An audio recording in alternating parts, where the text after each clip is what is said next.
All right, welcome everybody to the United States Department of Nerds, where we are for the people, by the people, and of the people. You are listening to the USDN on the DFPN.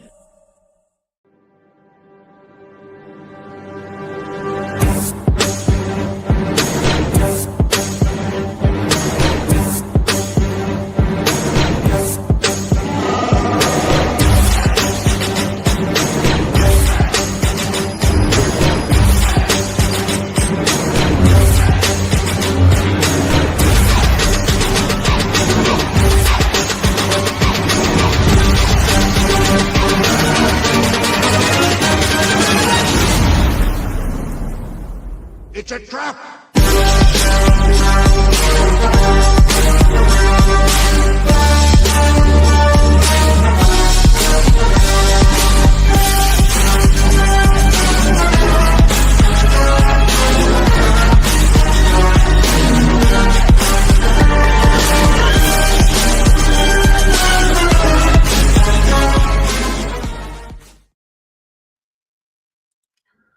All right, what is up, everybody? I have a whole gang of people today coming on, so let me introduce them to you one by one, and we will start with a perennial favorite around these parts, and that is Amanda Rivas. Amanda, welcome to the show. Hi, thanks for having me.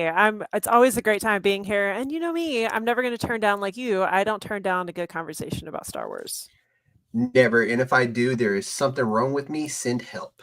All right, who do we have next? I know who we have next. He is a BC plus first round, first ballot Hall of Famer. We all know him from the Pop Break, and basically he's everywhere and anywhere if you know where to look. Ladies and gentlemen, Mr. Bill Botkin. What's up, man? I love this floating X-wing cockpit background. I'm like, this is great. It makes me It feel goes like with the theme. But if you get nauseous, please, I'll just off camera. It's all good. Amanda, we're back on our mini tour like we did a year ago. We are. And I was like, it just worked out that way. But It's like we just seen each other last week. Yeah. But a year ago, we were on this podcast with you about Echo. Mhm. Yes. We did socially distance, and then we did BCP plus for the Royal Rumble, and we're going to be doing it again this year. So we can't start the new year without going on our tour. yeah, we can't burn ourselves out anymore. Come on, let's go. So we got one more guy. I said we were going to have a new guy on tonight. Want to introduce everybody to our newest cancel member, ladies and gentlemen, boys and girls, children and all ages. He is a school teacher at heart and a podcaster by night. Mr. Randy Allen, welcome to the show. Jeff, thanks for having me. And also a pirate by night, as you can see. I'm coming at you from Tack Renaud's lair. Does he know you're in his lair? Oh, he knows, but he's not getting in because I'm nestled behind a whole pool of acid. I am booby trapped. I am ready to go. I am all yours for this entire show. Cannot wait to dig into it. There's no one who's ever going to be nestled behind a pool of acid like Randy Elaine. What I gotta tell you, he's like a puppy in front of a fireplace. Wasn't so rotted, but well, you do have that one glorious ham. Oh maybe. yeah, You brought ham. Totally You brought a ham sandwich to the party. It's a rum ham. All right, everybody. So we're all here tonight we're going to start off with James Gunn's Chapter 1, Gods and Monsters, and his first animated adventure into his Gods and Monsters chapter with Creature Commandos. So me and Amanda covered the first half of this already, so we're going to focus on the back half with starting with episode 4, I think, is where we'll start with. So I know Randy, I just put him on the show over the weekend, basically. Randy, what were your first impressions when I said, hey, check the show out? So Creature Commandos has been on my radar because I've been hearing people hyping it up ever since James Gunn took over. And I was like, that sounds cool, but I didn't throw it to the top of my list because I've been on a journey to, fill in my DC background, get to know my DC comic world a little bit better. But the hype has been real. My Media Lit co-host Chris Ingersoll is a huge comic guy. He was really pumped for this show. I know he's been loving it. I was just chatting with him before I came on here to tell him how much I enjoyed the show. But yeah, I was seeing these characters for the first time, and I'll be commenting on this throughout the night. But they carried me away not only through good storytelling, but as an English teacher, like all the big themes surrounding monster storytelling Yep. and the humans being the real monsters through these characters, I think they hit on every major version of that story, and it was just a treat. So this is a question for everybody. How did y'all feel with them giving us the backstory of each character and fitting it to work in the present show where we were at per episode? How did y'all enjoy that? With the flashbacks to the characters and how they became who they were? How did y'all like that? Amanda, we'll start with you. All right. Well, I really enjoyed it. I thought because sometimes when you take this approach, it could go awry depending on it's here.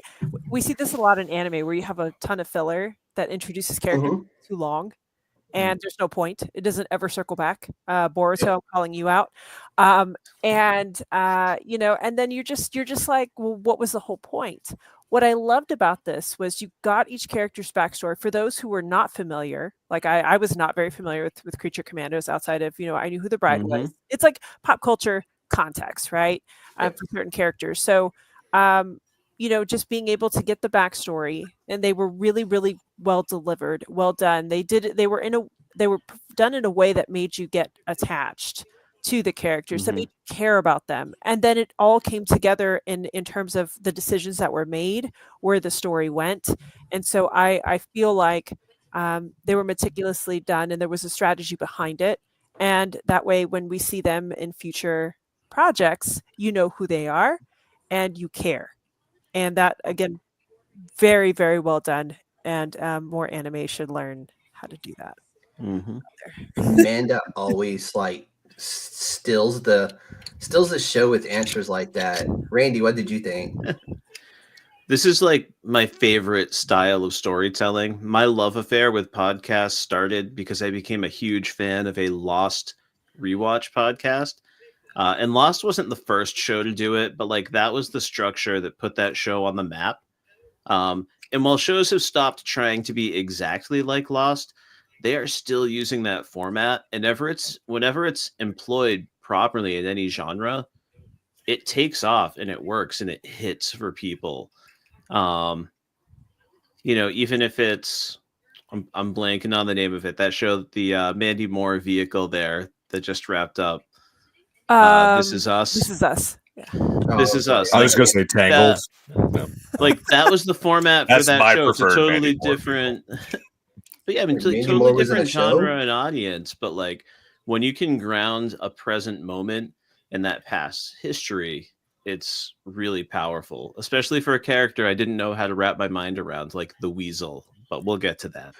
Yeah, that's going to be the very first one we cover. His was heartbreaking. Jeez, they started it with, Bill, what'd you think? So, Amanda, going off what Amanda said, there are times where it's just you're building towards this climax. So they're let's take a detour down a backstory, and sometimes that works. For example, Watchmen did a great. Speaking of Lost, that was the Damon Lindelof vehicle, and other times it's when you detour from the main plot, it doesn't always work.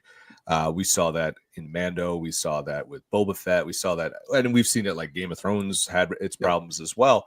But sometimes it really hits. One of my favorite Westworld episodes was when they go back to Zach McClendon's character. He's a warrior, and they go and tell his entire story and how he got to here, and then how he gets into Westworld. And it's one of the most powerful stories going, and then it ties really well into the ending.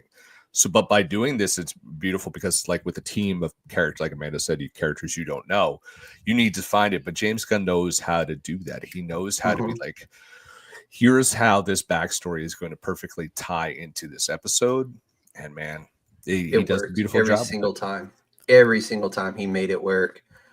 And another show that did it really well, we covered on our last show, Amanda, with Agatha. The way they did it was really well done. Yeah, that was great. Yeah. So let's jump into and talk about the Weasel story. That was episode 4. Talk about pulling some heartstrings, his story and how he ended up where he did. And just the story that was given versus the actual story and the drastic difference between the two. That was one of those that it left me like, man, that's fucked up. The Weasel's actually a good dude given a bad rep by bad people.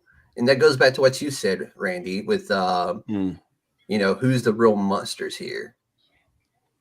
So how did y'all feel about his story overall? Like, was that what y'all expected from his story? Because I was kind of running with the like, oh, he killed some kids, and that was the complete opposite of actually what happened. Amanda, we'll go with you. Yeah, I expected it to be very good because again the bride story setup was really good. Yes. I think I want to say Dr. Phosphorus was right before Weasel. Dr. Phosphorus is he was after. later. He was after. Yeah. But I feel like, for me so far to that point, the bride story had been one of my favorites. And so I knew that it was going to be well done. I just didn't expect it to be as emotional as it was, and very heart-wrenching. And I feel like it was one of the better stories that connected to the main plot in terms of here's what happened with this girl that's imprinted in his memory, and he sees that in the princess, and it influences his decision to go and just blow everyone's cover and do his just cause chaos. And I thought that was a really well done tie from the emotional moment to, okay, here's how this all ties together. And I think it was one of the better backstories that did a great job of doing that. I don't think A Walk to Remember had a backstory. That was just I haven't seen it in so long. That was a Mandy Moore vehicle. I think that prompted that was Mandy Moore, wasn't it? It was 100%. Yes. Wasn't that her first? Very first movie film? post her music career. Yeah. Everybody had a crush on Mandy Moore then. I don't care what y'all say. Y'all had that crush. Thanks for bringing up good memories, Chris. Yeah. All right, Randy, how'd you feel? Actually, no, Bill, sorry. Bill is really wanting to chime in. Sorry, it's the caffeine or lack thereof. I thought that the Weasel story I knew was going to be as tragic as it was going to be, because one, James Gunn does love a furry creature to have a background that's so tragic, and also his brother plays the character, so I figured he's going to be kind of tragic. But they kept saying he killed all these kids, and it kept changing, and I'm just like, no, he never did, because it was a very, very, it's easy to blame a monster to do something like that. And we didn't really see much of Weasel's, like, what he could do, and I think, like Amanda said, like him tying back to the princess at the end, reminding him of the little blonde girl with blue eyes that he was trying to save was a great moment to show the humanity, like, and that would come into the emotion that all three of our surviving Creature Commandos have. Like that scene at the end where Phosphorus puts his hand on the bride, and that showed how human they were and how Nina really had impacted all of them. Like we talked about, I think it was just like Nina was like, she didn't do much, but she actually did change them. She did more than, yeah. But yeah, and then it's just James Gunn doesn't hold back. We see like they just shoot a kid. Yeah. Too, which is like, that was the part, I think that was the most tragic part. It's like you see these two guys just come in there and they just start blasting. Have no regard for anyone who's there. All right, Randy, over to you. It's fresh in your head, so. Yeah, no, I mean, like, we've got, Amanda Waller is the perfect villain because this organization sucks. Like, they know that they are messing with the bounds of morality, right? Like, the whole concept here is like, well, they're not really people. But it's really hard to make that case the more you get to know each of the characters. Weasel is the one. It's maybe the easiest to argue that he is not human, because we don't really get like his full backstory. Like we find out what happened with the kids. We still don't really know, if we're non-comics readers like myself, where he really came from. But we know that I don't he even think it's really has a ever been heart. explored in the comic either. But the thing, in addition to the story of the kids and seeing him connect with the kids, it was that we have his defense attorney showing up, making this case for his humanity, referring to him at like his sir, Mr., calling him Joe by like this human name, and she sees something in him. And yes, it's humorous, and it's hard to continue to sell it as he's licking his crotch every 3 seconds, and those eyes are going googly in the sides of his head at any given moment. But yeah, even the Weasel is human, and I mean, he makes the most like heart-based decision in the closing moments of the season, right? He's following his heart. So yeah, really effective. Jeff, I have to give you kudos for having Randy on here, because for those who've not listened to Randy, or I highly encourage you guys to check out Media Lit. He's one of the most thorough people, like attention to detail. He's just one of the best people to have a for the discussion. end of the show, I'm Amanda. sorry, I know, but I have to put him over now. I can't help it. Like Randy is just, It's all right. I'm just excited to even selfishly have this chance to even talk with Randy about Creature This Commandos. is why Amanda is such a best bud to everyone in the world. You are It really always is. lifting us up, so thank So- you. It's She one is of the those big where- sis of the podcast world. And Randy, She to really quote the is. Big Lebowski, Randy is a good man. Yes. Thorough. Yes. That's just like your opinion, man. No, I'm just Yeah, playing. Randy. I really like bring you a the lot, I really man. bring the room together. You do. Um, You do. Yes. You do. I like that. You bring us all in Tack Reynolds' lair, and I'm here for it. So for the past few months, me and Randy have been going back and forth on like, hey, we're gonna set something up. We're gonna set something up. And Hmm. finally, I was just like, damn it, Randy, we're doing this show on this day. You're coming on.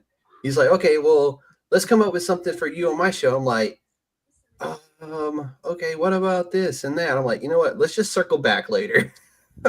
Yeah. So we're gonna circle back later on. I'm gonna come on the Media Lit later.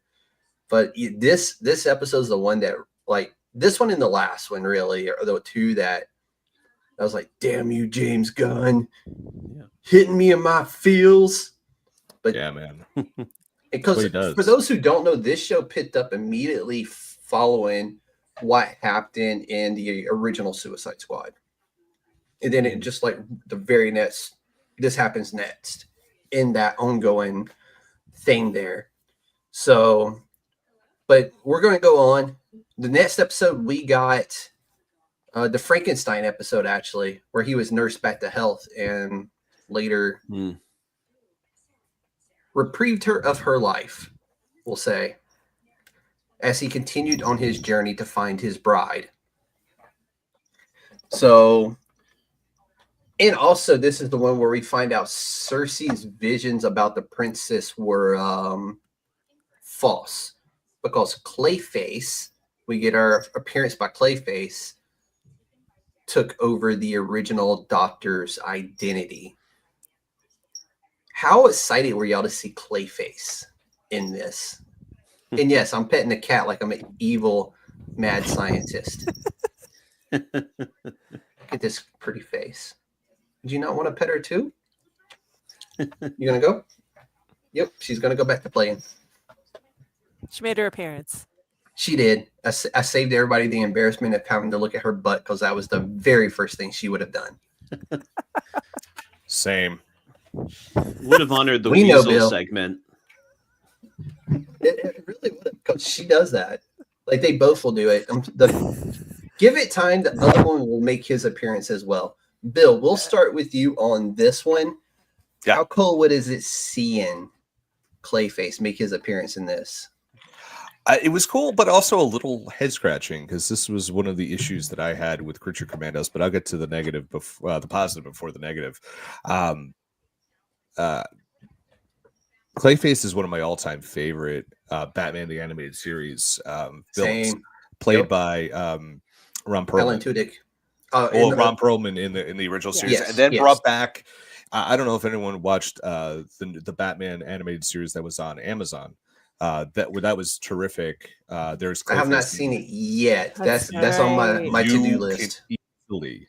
Thank you, Kelvin Calvin. in the Yes. house. Oh, hey, Kelvin. What's up? Yeah, I have to do my homework now for a Royal Rumble podcast because he's on it.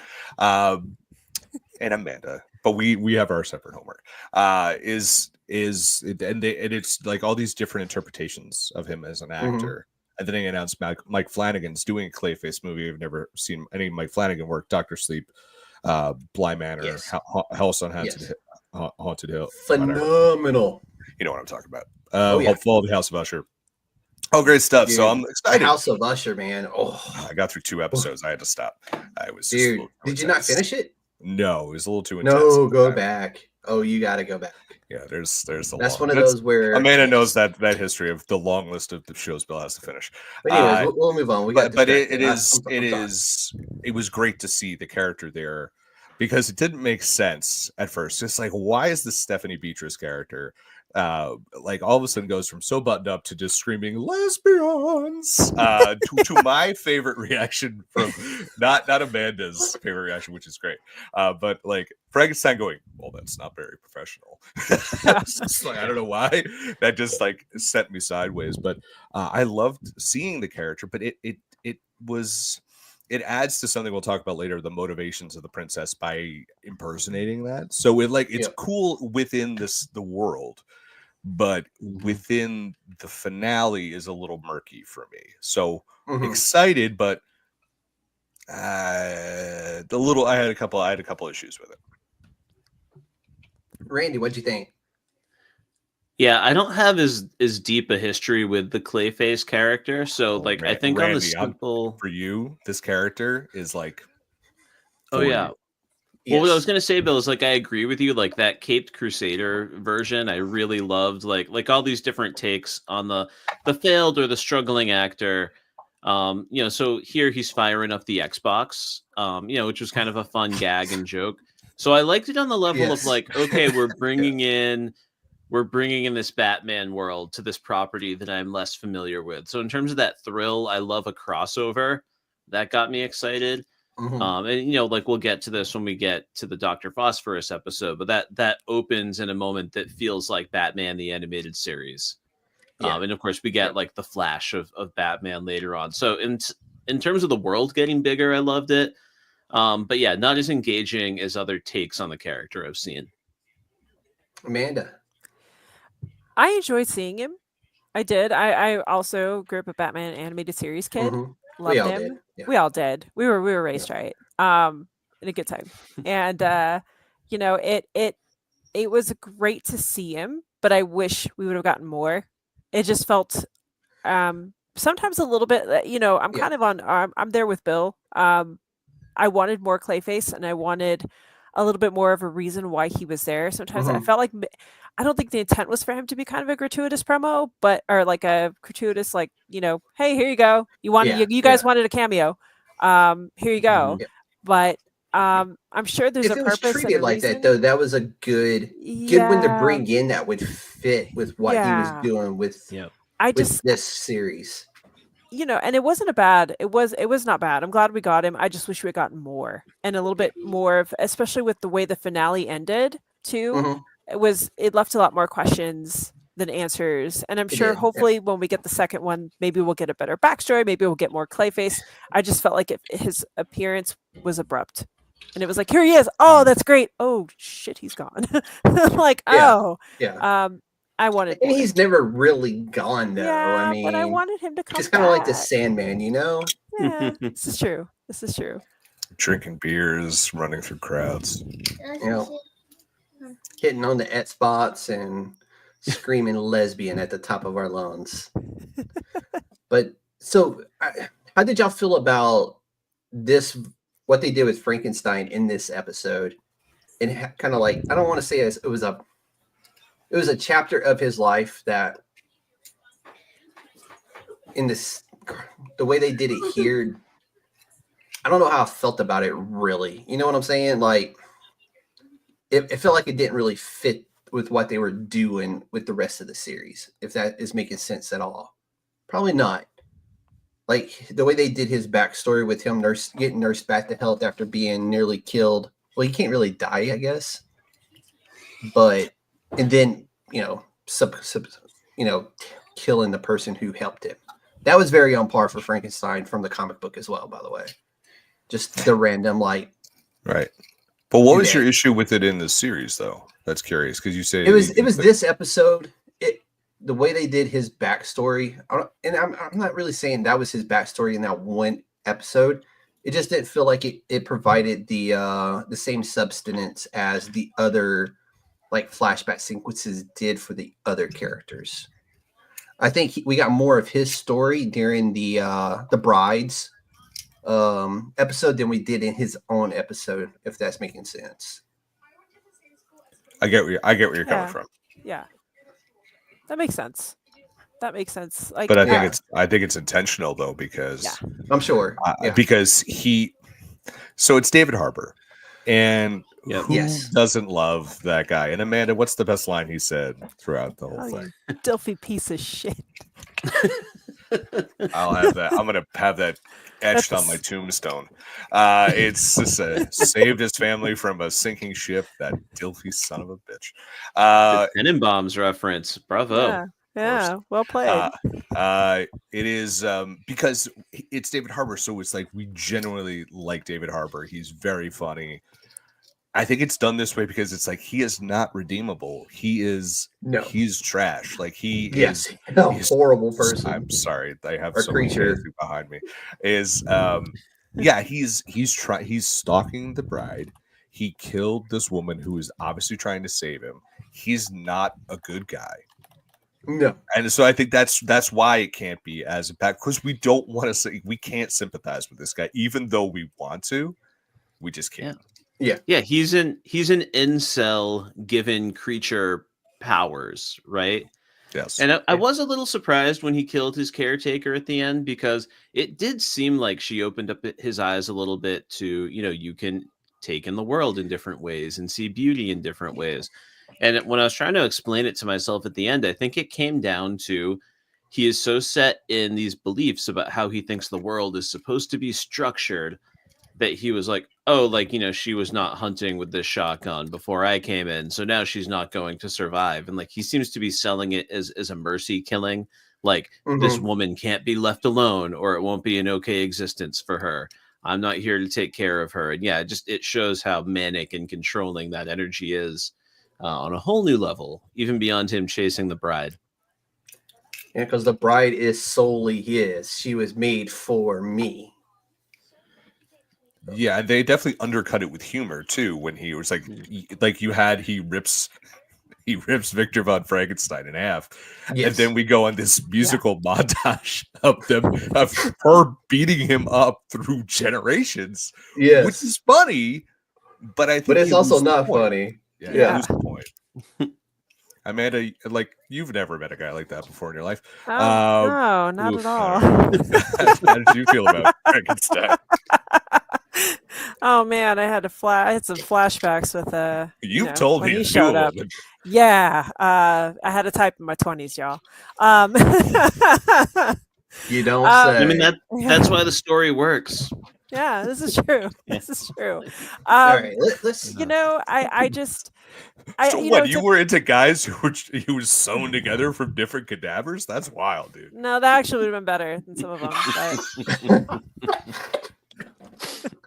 But... I'm not afraid to throw shade here, y'all. I'm not afraid at all. Some of y'all are watching on the live stream. You're welcome. Wild. You're welcome, y'all. For those who weren't around in the early 2000s, this shit was wild, y'all. Yeah, I'm just saying, y'all. But in all reality, though, to Bill's point, I think it was very intentional because, David Harbour is a very likable guy, and there are moments where, like, the humor in this, like, from him, again, like, we're best friends. Are we best friends? Like, I'm like, man, sometimes his you have those interactions conversations with General. What's his name? With Rick, Rick Flag. Great. Yeah, with Rick Flag Sr. were great, and it's just that episode was phenomenal with just the two of them. Yeah, when they discovered Clayface, that was amazing. Well, and you're supposed to. I feel like remember he's unredeemable too. That was a great point to Bill's point. I'm here for that. Because again, with the humor, you find out like, oh, he's likable, and no, he's actually kind of a terrible person.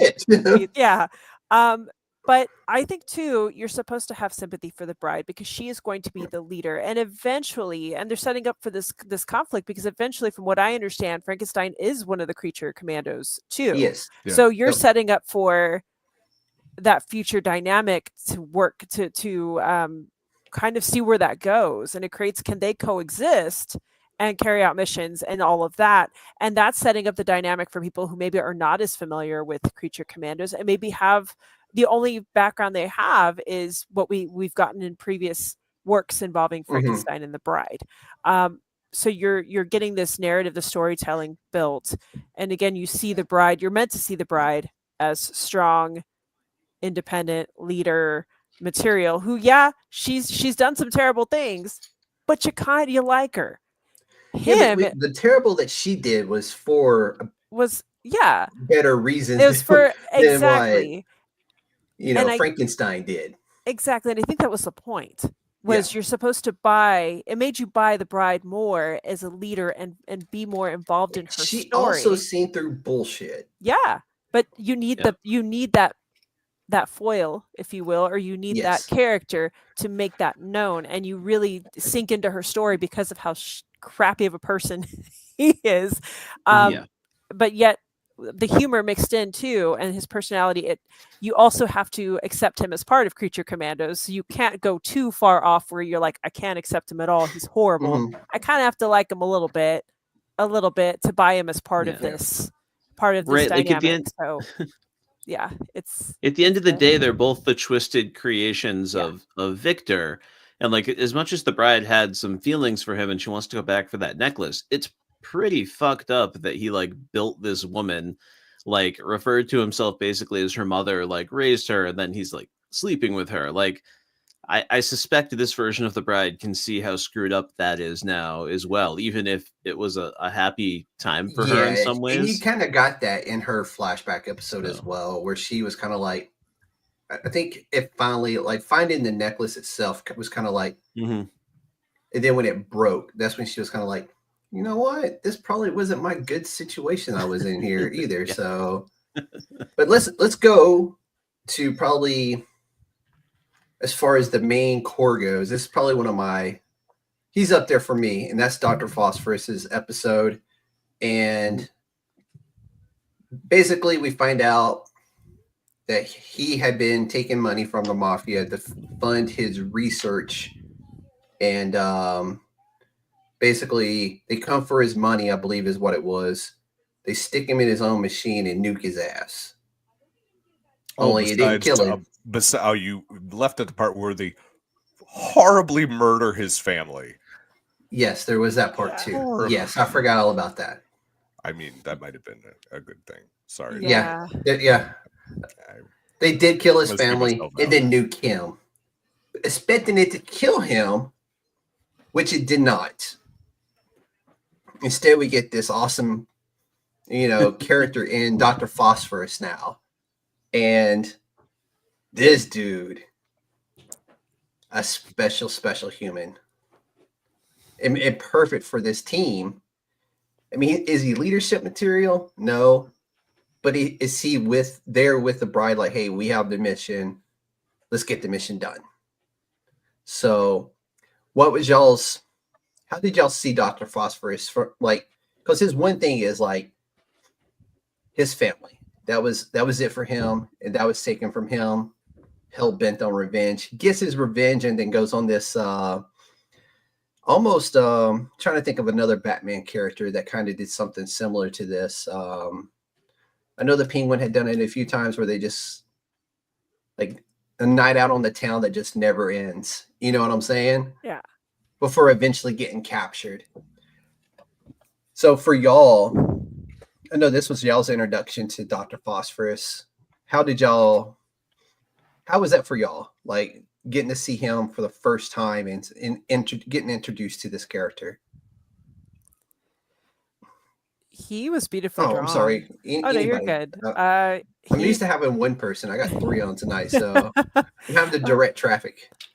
He was beautifully drawn, for one thing. I just loved, just stunning right off the bat, how vivid his colors were and everything. I think just one of the most well drawn or well illustrated characters on the show. Alan Tudyk is amazing. I mean, just right. I mean, they just nailed everything with how they just brought him to life. His backstory, I mean, just you could see how much he loved his family, and then to lose his family in such a brutal way, and for them to pay the price for his actions, it's a lot. And seeing that play out on the screen is and it just really sets up for how dramatic the shift is when he becomes Dr. Phosphorus and just lives the party that never ends, and gave us, a meme that went viral with the reel that went viral for forever with the dance. But I mean, I thought it was really, really well done, and it gave you a good insight into his character, and just the fact that he's just not afraid to melt people's faces off. I was like, you have some brutal ways to kill people, and wow. But I mean, seeing what he went through, though, you kind of, it's terrible, but you kind of get it. It's that primal rage. I mean, what do you do after you lose everything? You just you go on the bender that never ends kind of thing. Like, you have to find some way to bury that pain, and but then now he's channeling it for a different reason, and he's definitely one of the most effective team members on Creature Commandos. So I'm here for it. Let's roll. Like, because he could control himself, like, because you see him playing with this child outside of the house there. He's like tossing her up and having a good old time, and she's not getting burnt. And I'm like, wait, I thought he could just, I'm like, does he have that much control over his own self to where he can turn it off and turn it on like that? So I thought that was really cool as well. Randy, over to you. He seems to be able to rock the wardrobe when he wants to. Yeah. But no, like, I really wanted to just yes and Amanda, right? Because, like, he's lost everything. He's got nothing to lose. That makes him the perfect scary monster. He's got a permanent mask to hide behind. He looks like he's smiling whether he wants to or not. But I think there was another thing driving him. It was the anger and the vengeance, but it was also his wife said, you don't have to do it this way. You don't have to go about it this way. And he knew that she was right. He tried to pawn off some bullshit data to the mob, got himself in too deep, couldn't get himself out of it. So when he takes on that persona, when he goes after Rupert Thorne's gang, he's like, yeah, I am the criminal. I invited this into my family's life. I made it happen. So I think it's vengeance, but also guilt, because he knows that he did it, and she knew better, and she tried to warn him. So I love that, but that makes him the perfect tool now for this government agency. If I can yes and Randy, because what the guilt part of it is super important, because it also allows him, like, to have this change of heart. Like, he does the face turn, because ultimately he's like, yeah, let's just kill people. I don't care about anybody. Let's just burn the world. He literally is the guy who can burn the world if he wants it, like, literal, figurative. But at the end, again, it's one of my favorite moments is when he puts his hand on the bride's back. I've mentioned it before. It just is like, it's such a big turning point. And the part with the kid too, where it's just like one of the most tense parts, because he is maniacal and he says, I'm not smiling. You're like, oh shit, he is a killer. He's a monster. And we realize there is a shred of humanity left within him. He just misses being a dad. And ultimately, I think that's what overrides everything. Like, he is still going to literally kill people in the most vicious way possible. But I think he's more of a team player now. He's more for the side of, as our buddy Tyler McCarthy would say, for the side of the angels type. And I think that's important, because everyone goes through this, and he's the antithesis of Frankenstein. It's like he's given this teachable moment. Oh, which I hate that word. Sorry, teacher. It's this teachable moment, and he gets the right lesson out of it. Like, this kid saved his life, much like the old lady said Frankenstein. And Frankenstein's like, yeah, I'm just gonna kill her. Where he could have killed the kid because he needed, like, from his practical standpoint, he could have, but he realized no, he'd rather get caught, honestly, than hurt this kid. Because I mean, when he sees the little girl, the first thing that happens is he gets the flashback to his own little girl.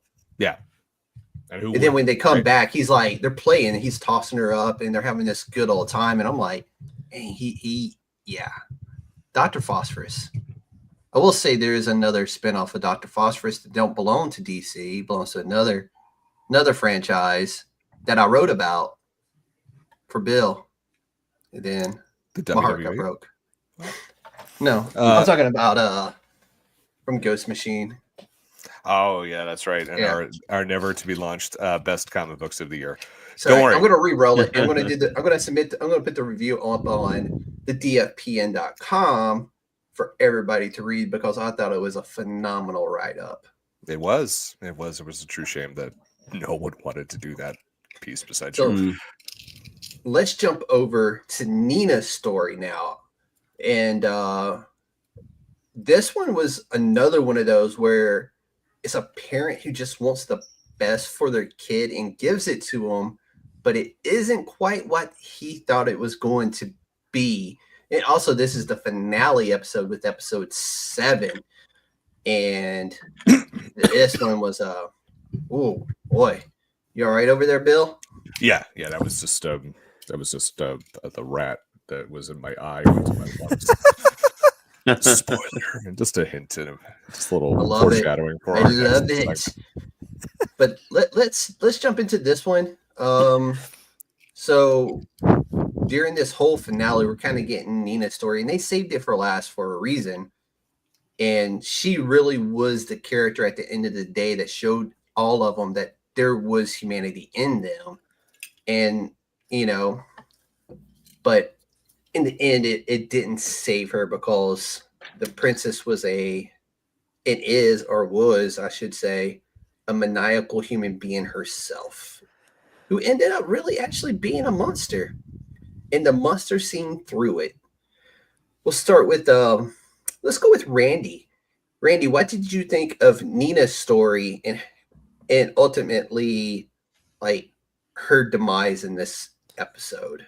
Yeah, I was not at all surprised they saved it for the end, because along the way you're trying to figure out who is actually a criminal, and by my personal assessment, the only one who seems to be like officially a criminal is Dr. Phosphorus. Presumably the bride's done some shit because she's not afraid.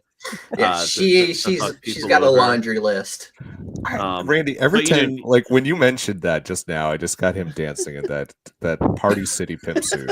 Yeah, that's the spinoff I want. By the way, is just Dr. Phosphorus, Crime Lord. I would watch a whole series of just that little just moment his in time. misguided. That is James Gunn's like ultimate power trip. He's like, I'm gonna make this spin-off. They're like, well, no one really wants it but Randy, and it's just like, I'm gonna make it for Randy.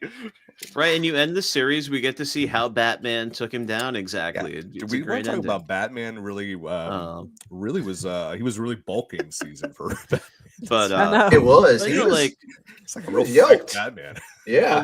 But with Nina, like the tragedy is like no matter how much her dad loves her, no matter how much he stands up for her, when her mother is clearly struggling with the trauma that came with this incredibly difficult birth, and we don't like where she lands, but we can understand the story and how she got there. And at the end of the day, like it's too much for her to bear. Like she sees herself as a monster.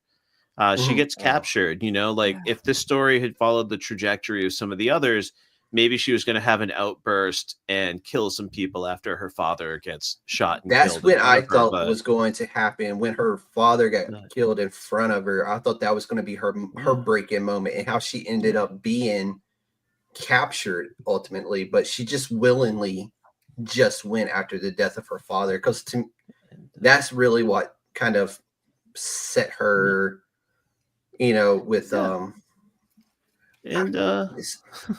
I'm having a hard time with words today. Good thing I brought Randy on. Yeah. But she's not, at the end of the day, she's not a killer. And that's what's so tough. And that's why Amanda Waller is such a great villain, because, she's the performance is amazing, but she's an evil genius, because Nina's skill is she is going to soften everyone else and give them someone else really to protect. She only lost that battle because she wasn't really prepared to kill someone. That wasn't really in her nature. She never wanted to do it. And it makes me feel great about the humanity of Nina, but it makes the whole thing even scarier because we don't see those skills. Well, we didn't see the She- princess being a complete badass like that either. And We'll hop over to Amanda. So Nina's story again was really well done. It was another heart-wrenching story because it just, she all of her story in a sense just came about because other people pushed her. Like she really had no say in what happened to her. I mean, obviously her parents, she was too little to make the choices that her parents made. She was too little to affect her mother leaving. She was, kind of, and even kind of just being pushed out in school. Like these were all a lot of what happened to her was the most impacted by other people.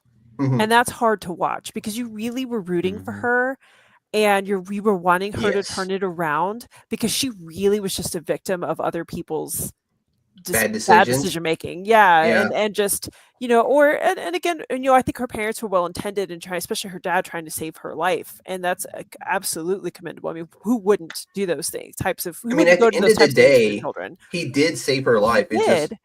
He did. And I think she just fell into a pattern of other people heavily influencing her decisions. Again, not putting up much of a fight. Again, when you're grief stricken, though, that's a reaction you can have. It's realistic. But, she was led on by, the bride. Like everybody else in Creature Commandos kind of ran her over a little bit politely. Mhm. But, they were never mean to her or they were rude never to her or mean, anything. but she was a follower. She was not a leader. And, and then to expect this big moment from her to go kill the princess was, to Randy's point, a big ask. And you were hoping that she would channel some of that energy. You wanted to see her to stand up for herself and to do something and that's what I was waiting for. I was like, okay, we've had this build. And it goes back to the first episode where I think where Amanda Waller was like, she's the one you need to influence. And that's a great point, Randy, that you made. I didn't think about that in terms of her role in facilitating, kind of giving everybody someone to protect. But I was hoping, I think, for a bigger payoff. And so for her story to end, and that's what I'm hoping for in season 2, that there's more to her story. Like you really just want to see her come into her moment and to be so close to it and then it not happen. That one I was like, oh, like she was probably the one that for the pretty much the whole time I was like, come on Nina, Do it. come on Do Nina. it, Nina. Like, Yeah. or just even to stand up for herself. And at times she showed glimpses of that in how she interacted with the bride. But I just wanted her to be able to make her own decisions and choose She her was own the path. bride's good conscience at many points. She was, and that. But seeing more of that and seeing more of her influence her own life is what I really, really wanted to see, and I'm hoping we still get some of that. Bill, over to you. Yeah, her story is like, James Gunn, you emotionally manipulative bastard. Like, he did it again. Like, He did. finds He really a did. way. Like, we had Yondu in Guardians 2. Hey, that one still hurts. Don't get me started about that. And I mean, we had there's so many things that happen in the Suicide Squad, like Rick Flag. You have other people. Just he'll take someone off the board. But I don't think Nina's off the board. We didn't see them. She wasn't buried or anything like that. It's Creature Commandos, guys. It's like she'll come back, and I think that's where she's going to have that badass moment, Amanda. I think that's season 2 where I see her. And what I ultimately hope she does is she kills Aquaman. Because what's he doing? No, he's not going to kill Aquaman, but there's going to definitely be Aquaman jokes written into it because there should be. Especially now that he's Lobo. Yeah, and they're gonna cast me as Aquaman. It's just like old Aquaman. Look at him. He's got a bad neck, and his gills are rotting out of his neck. Aquaman that I grew up with in the comic book was a blonde-haired, blue-eyed white dude, not this big old Jason Momoa fella. I have no complaints. Excuse me. I have no complaints about how Aquaman got that glow up. It's fine. Yeah, let him shake that water out of his hair, man. It's all good. Thank you, Randy. We saw that coming, right? But I think that Nina is just like, ultimately her story was, you have to be one of us. You have to be one of us. Where everyone, and the story was, no, everyone needed to be one of her. And I think that's what's going to work. And I wonder, could that lead to her in a heel turn in season 2. That she taps Season into 2 has been greenlit. sort of so- dark side or a revenge.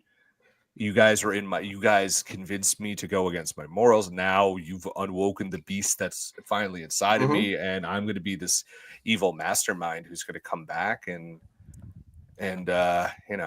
While she's recovering in the hospital bed, she's like, you know what? hospital All right. tank. She's in a tank. Yeah. She's in a hospital. I brain. mean, I'd rather see them team up against the dehumanizing government agency, but that's my whole thing. No, I Can I agree. shout out? Yeah, I would like The one thing I have to shout out about Nina before we move on from her is my favorite thing to do in life is like just play a board game. If I can ever convince the people in my life to sit back and play a board game, like life is good. That's my ultimate goal. And when they are holed up in the brothel, if I lived up by you, Randy, I would come play board games with you. we're going to make this happen someday because they're holed up in the brothel fighting for their lives. And she's like, I see a gaming opportunity. Let me grab categories. So I will always love her. Are you in Jersey too, Randy? Randy's he's a Bostonian. Oh, you're a Bostonian. Well, not Massachusetts anyway. But okay. Listen, it's basically South the same Coast, thing. the armpit of Massachusetts. It's all Boston. Listen, I'm in the armpit of America. As long as they keep Sam Adams flowing, we're all good. A fun visit to the Sam Adams Brewery for sure. So before we leave Creature Commandos, how did y'all feel about the ending and the bride seeing through the princess's bullshit and just ending it? Let's start with Randy since he just seen it. How'd you take that final shot? So the way I kicked off my chat, with my buddy Chris Ingersoll, who loved this show, was I love the ending because I was like, wait, how are they going to land the plane? We're out of runway. Is all they're going to do is just like set up season 2? And I was feeling annoyed for a second. This was a perfect ending for me because it wasn't too messy. They tied up some loose ends, but left some open questions. I love it because there's some ambiguity here. There's no part of me that thinks the princess is innocent, but I don't think we saw anything to like 100% prove that Cersei's vision is going to come true. Like this princess is sinister. We saw those eyes go evil under the water. We saw that bloodlust for the kill. And I think the bride did assess the situation properly, but we don't really know the exact machinations, right? Like I love the film Minority Report, right? This whole question, can you try someone for the crime before they're guilty? Yeah. The bride does it based on some pretty good evidence, but what a great way to tie that up. Like she just makes that call on her own. Who cares what Amanda Waller has to say? I'm going to follow through on my mission my own way. And that's why this was the bride's show for me. And I personally loved the ending. I felt closure and a sense of excitement for two. Amanda, over to you. I enjoyed it. I thought it was a good. It closed the loop on a few things, but yet you got the definitive backstories for everybody. You got kind of a sense of where they were going to go. So it closed the chapter on that current version of the Creature Commandos that we got. And of course, it left the door open for the new version as well. So there's a lot of Creature Commandos that we have not seen and that they can introduce from the comic book. Yeah, I'm excited to see what they're going to do with. So it feels very fresh for them to go that approach. But I also, the bride's a badass. I loved her. She's my favorite character. So I'm just here. It was circumstantial evidence. I was like, whoo, it's a risky move there. But it was effective. The princess had it coming. You stab Nina, I don't like you either. So I was never gonna trust her. Like the way she threw herself at Rick, like she was like the female in a Hemingway novel. It's the hair. It's the hair. He did have. I knew she had some ulterior motive. If he's a handsome guy, but there was something more going on there for sure. It's because he's a Dilfy piece of shit. No, Richard Flagg. I call him Rick because he's my friend. Leo? On to you. So some issues with the ending here. I brought up the Clayface part of it. It like the Cersei prophecy thing is so muddy. It's just like, okay, so Princess Cosmo, because Marina Bakalova voiced Cosmo in Guardians, and I forgot her name Yeah. within the show, so she's Princess Cosmo now. She employs Clayface to go and infiltrate and be kill the professor and take over. I don't know how that fits. It just doesn't. The puzzle pieces don't fit for me on that. It's cool, but also like, But I do love how the bride pulled and Randy on our socially distance episode. I did reference. It was a very Benoit Blanc type of Ayana. And I loved I love that. I love the new team, which is great. King Shark comes back. Ah, so good. I will take him in any kind of media I can get. Yeah, and I just think that the motivations and the vision, I'm just like, it just didn't land the plane for me on that. But the ending where she just caps the princess, because I think the princess was 100% guilty. Circumstantial evidence be damned, Your Honor. I've seen enough Law and Order. I mean, she was totally guilty. She was totally guilty, but that kill was for Mina, 100%. Yeah. Oh yeah. Yeah, that was like, you're getting this bullet for Mina. And it was just the perfect, like, dead center. Like, that's satisfying as fuck. I don't care. So we're going to jump over to Skeleton Crew, but we are greenlit already for Creature Commandos Season 2. And I love the fact that James Gunn is just like, I'm DC. This is my show. We're getting Season 2, guys. And I'm not mad. Cheers to the Tin Man. Oh yeah, that was Speaking of someone on the juice, holy shit! Whew, GI Robot, man. Oof. Oh yeah, I forgot about that. What a glow up! He did have a glow up in episode 7. Well, that dude got yoked and yoked fast. Oh my God. Speaking of robots, let's go talk about our new favorite robot in SM33, Shmi, and close up Creature Commandos for everybody. I know we left off at episode 4 last time. I think we were at the halfway point the last time we talked about it. So we'll jump right into it at episode 5. And so just for everybody who doesn't know, this takes place during the same time frame as The Mandalorian. And we're talking about a planet that has been potentially hidden away since the Old Republic era. So this planet has been hidden for a very long time, and the planet just operates. It continues what it was put there to do, and that is to create Republic credits. It is a complete treasure planet, which is, what they've come out now and have said, like, oh yeah, we kind of based this entire thing off treasure planet type of spin to it. So let's jump into it. Did you make a reference to long forgotten Disney classic Treasure Planet? I did. Nice. Because that's what they literally said. Like, hey, yeah, we literally took Treasure Planet, fucking threw it into Star Wars, and hey, this is what we got. And I'm not mad. I really enjoyed this show. We'll start with Randy. What did you think about the cast of this show? So I was really excited for Skeleton Crew, like conceptually, like can we come in and do this Goonies-esque show? But I was a little bit worried because it's tough to cast kid actors. And I had the great pleasure of chatting with Bill and Amanda about the 2-part premiere back in December, and really enjoyed it. And Bill's like, I've done so many pods since then. I can see it on your face.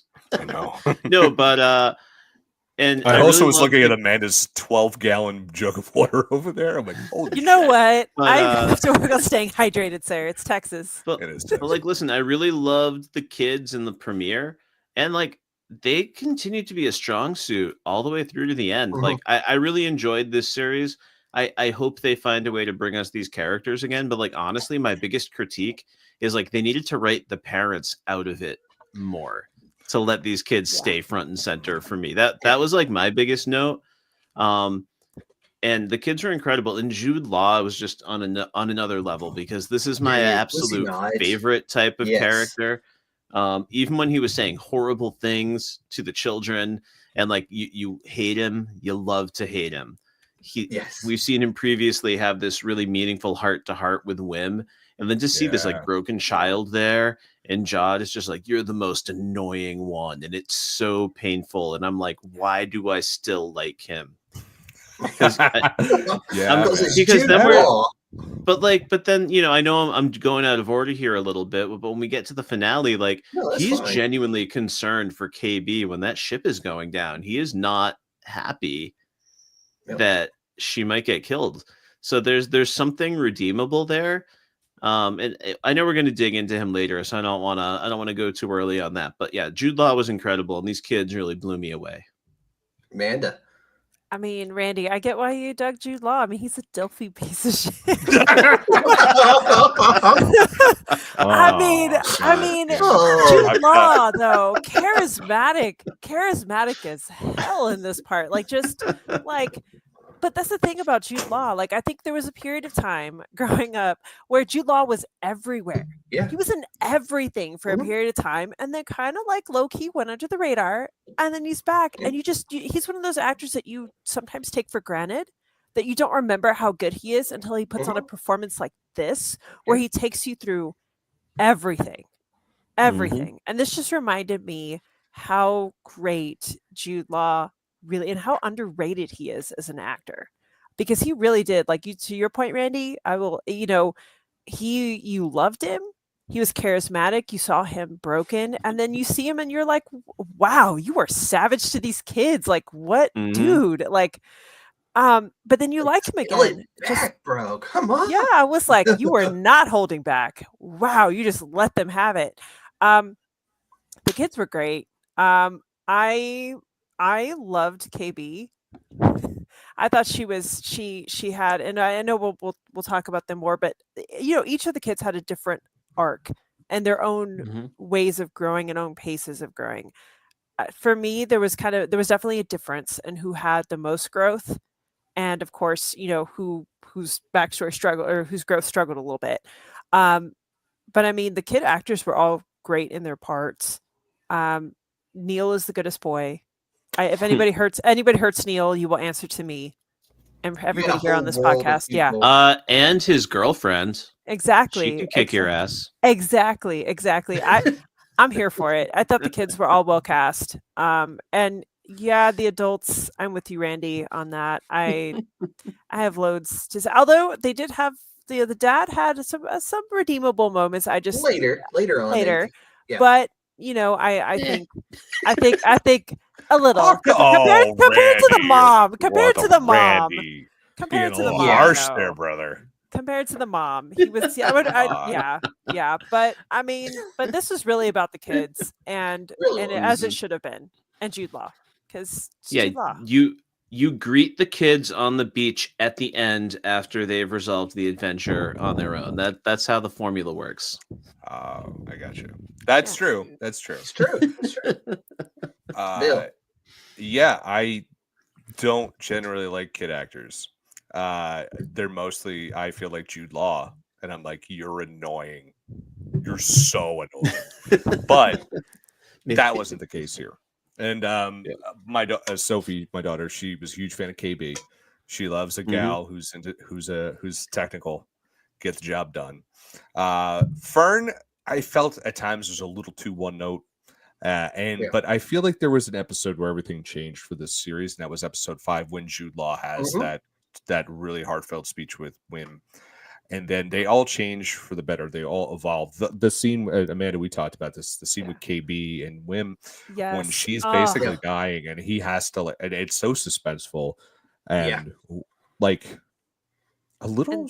I mean, even for for a 43-year-old, it was a little scary because like this kid could die. Well, and Yeah, I was that's what I like, was and it's thinking Wim. the entire time. I'm like, Well, And my it's thought, Wim. let this it's little Wim. girl That go? was my like. Yeah. I'm You're like, like, I was you're like, calling oh, him. no. Yeah, you're This like, is the oh, kid sweet that baby. pushed the I'm like, button. Like, this is you're the like, kid that baby pushed the boy, button. what are you doing?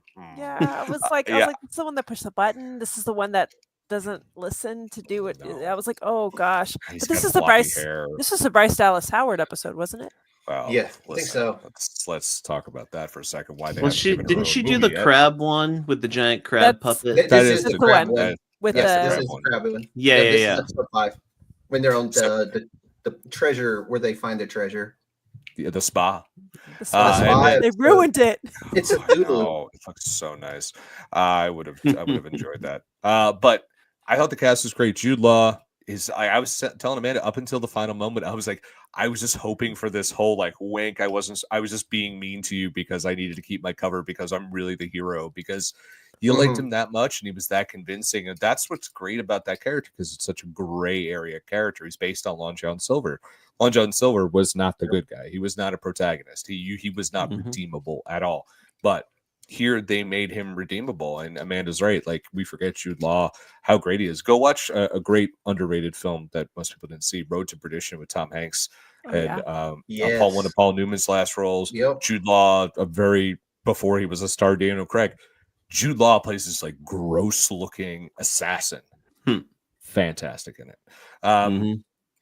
But he's done so much great stuff. He was fantastic. And I have to put over Nick Frost as SM33. That's my dude. I love Nick Frost. I've been a fan of his forever. And he was the perfect, surly, cranky Bill Bodkin of a robot, if there ever was one.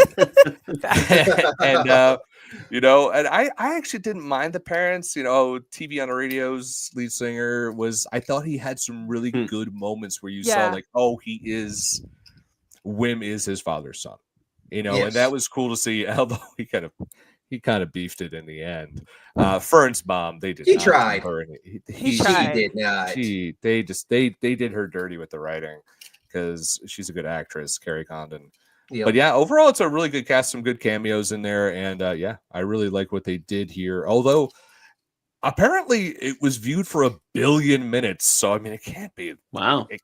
Yeah, there's a lot of All those shows you'd be people who have surprised. been, like so many people, like I seen that brought up today on a meme where they were talking about the number of people who viewed it. I'm like 1 billion. Like that's a lot of people who watch this show. No, it's 1 billion minutes, not 1 billion people. So that's 1 billion minutes. Still, that's still a hefty change of people who. And I think the show has legs too, because I'm hearing more people, like just even my own social media, Amanda. I don't know about you or Randy. More people are catching it now. Yes. And I think that's like we have to reevaluate streaming. And I think companies still haven't done this yet with the stickiness of stuff of just like a lot of people wait till it's over, then they watch it. Yeah. Or they wait for socially distanced or this podcast to come out and they're like, oh shit. Smart people. And that Dilfy son of a bitch, Bill, said, fucking watch the show. Yeah, you got to show some faith in a project, and all the stuff they did with practical effects on this show, like the big set piece is that stop motion crab situation that looked hours freaking amazing. upon hours upon days to just do like small portions to move a leg. I seen the Sounds behind like the scenes on that. Just at the end of the day. Yeah, but we don't just want washed out CGI all the time. Yeah, no, that was one of those the practical. You want real crap. stuff, like the completely real Tac Renaud's lair behind me. Yeah, exactly. Which I thought actually was real. There's a sucker born every day.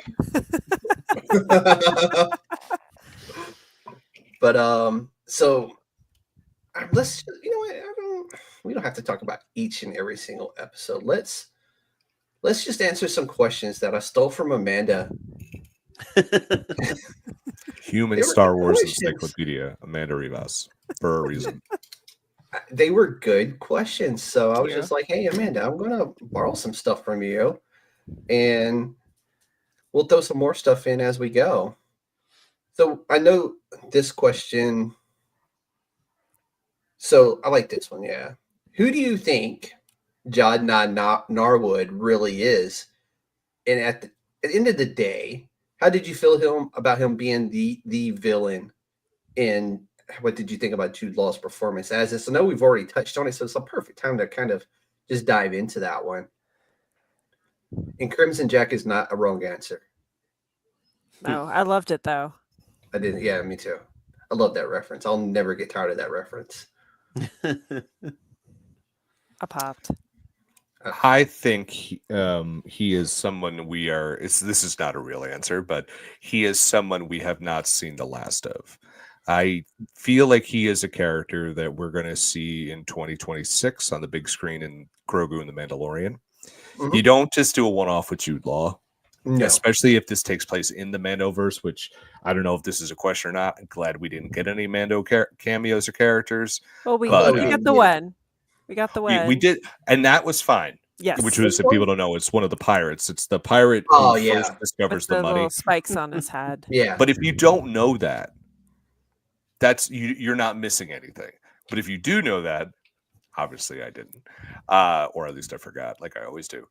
It's even sweeter. So I mean, there's a tie there into this, and that's what I want to see. Like, I'm sorry, Amanda, how do you feel about Jude Law and Pedro getting on screen together? I mean, I think that'd be pretty crazy.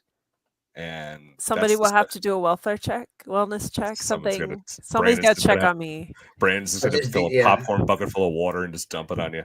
And I'll shoot him a message like, "Hey, Brandon, check on Amanda." But well, he'll have loads to say next time you bring him on a Star Wars. He will. Like, I had to save her life more than once during this TV series. But it's I think it's like we're gonna see this character again. It's too good to pass up. It's too charming and has a lot of Randy, I'm gonna just borrow your phrase, a lot of runway left where this could be an antagonist or it could be an ally, or given what we know of this Filoni-verse, a little bit of both. Yeah. We'll go over to you, Randy. Yeah, I mean, listen, I'm going to go out and say I don't even know if I would call him the villain of Skeleton Crew. I'm being a little bit playful with my language here. You're saying it's the parents. You're saying it's the parents. I mean, yes. Okay, listen. When you're in a movie like this and you've been a total piece of shit the entire time, and the villain has a lightsaber to your throat, and your son can save the galaxy, you have to be like selfless. You're like, no, do it, Whim. But no, he's like, Whim, let him have what he wants so I can survive. And I was like, dude, come on. You had one job. No, I think it's just the galaxy in general, right? I know we got a lot of lies from Jod, but I am inclined to believe we got more or less the real story from him at the end, where like he was taken in by a Jedi, partially trained, and thrown away, basically. Like the Jedi are a pretty screwed up organization, like taking children from their families. He wasn't thrown away. Yeah, she found him after Order 66. She herself was a Padawan. She still had her braid, so she wasn't even a full up Jedi Knight yet. So so I won't push back on that, but what I would say here is this Jedi way is so coded in like these controlling, limiting methods. So I'm forgetting his word for word speech about the falling out here, if they drifted away naturally or if there was any sort of disagreement. Killed by Inquisitors. Okay, so like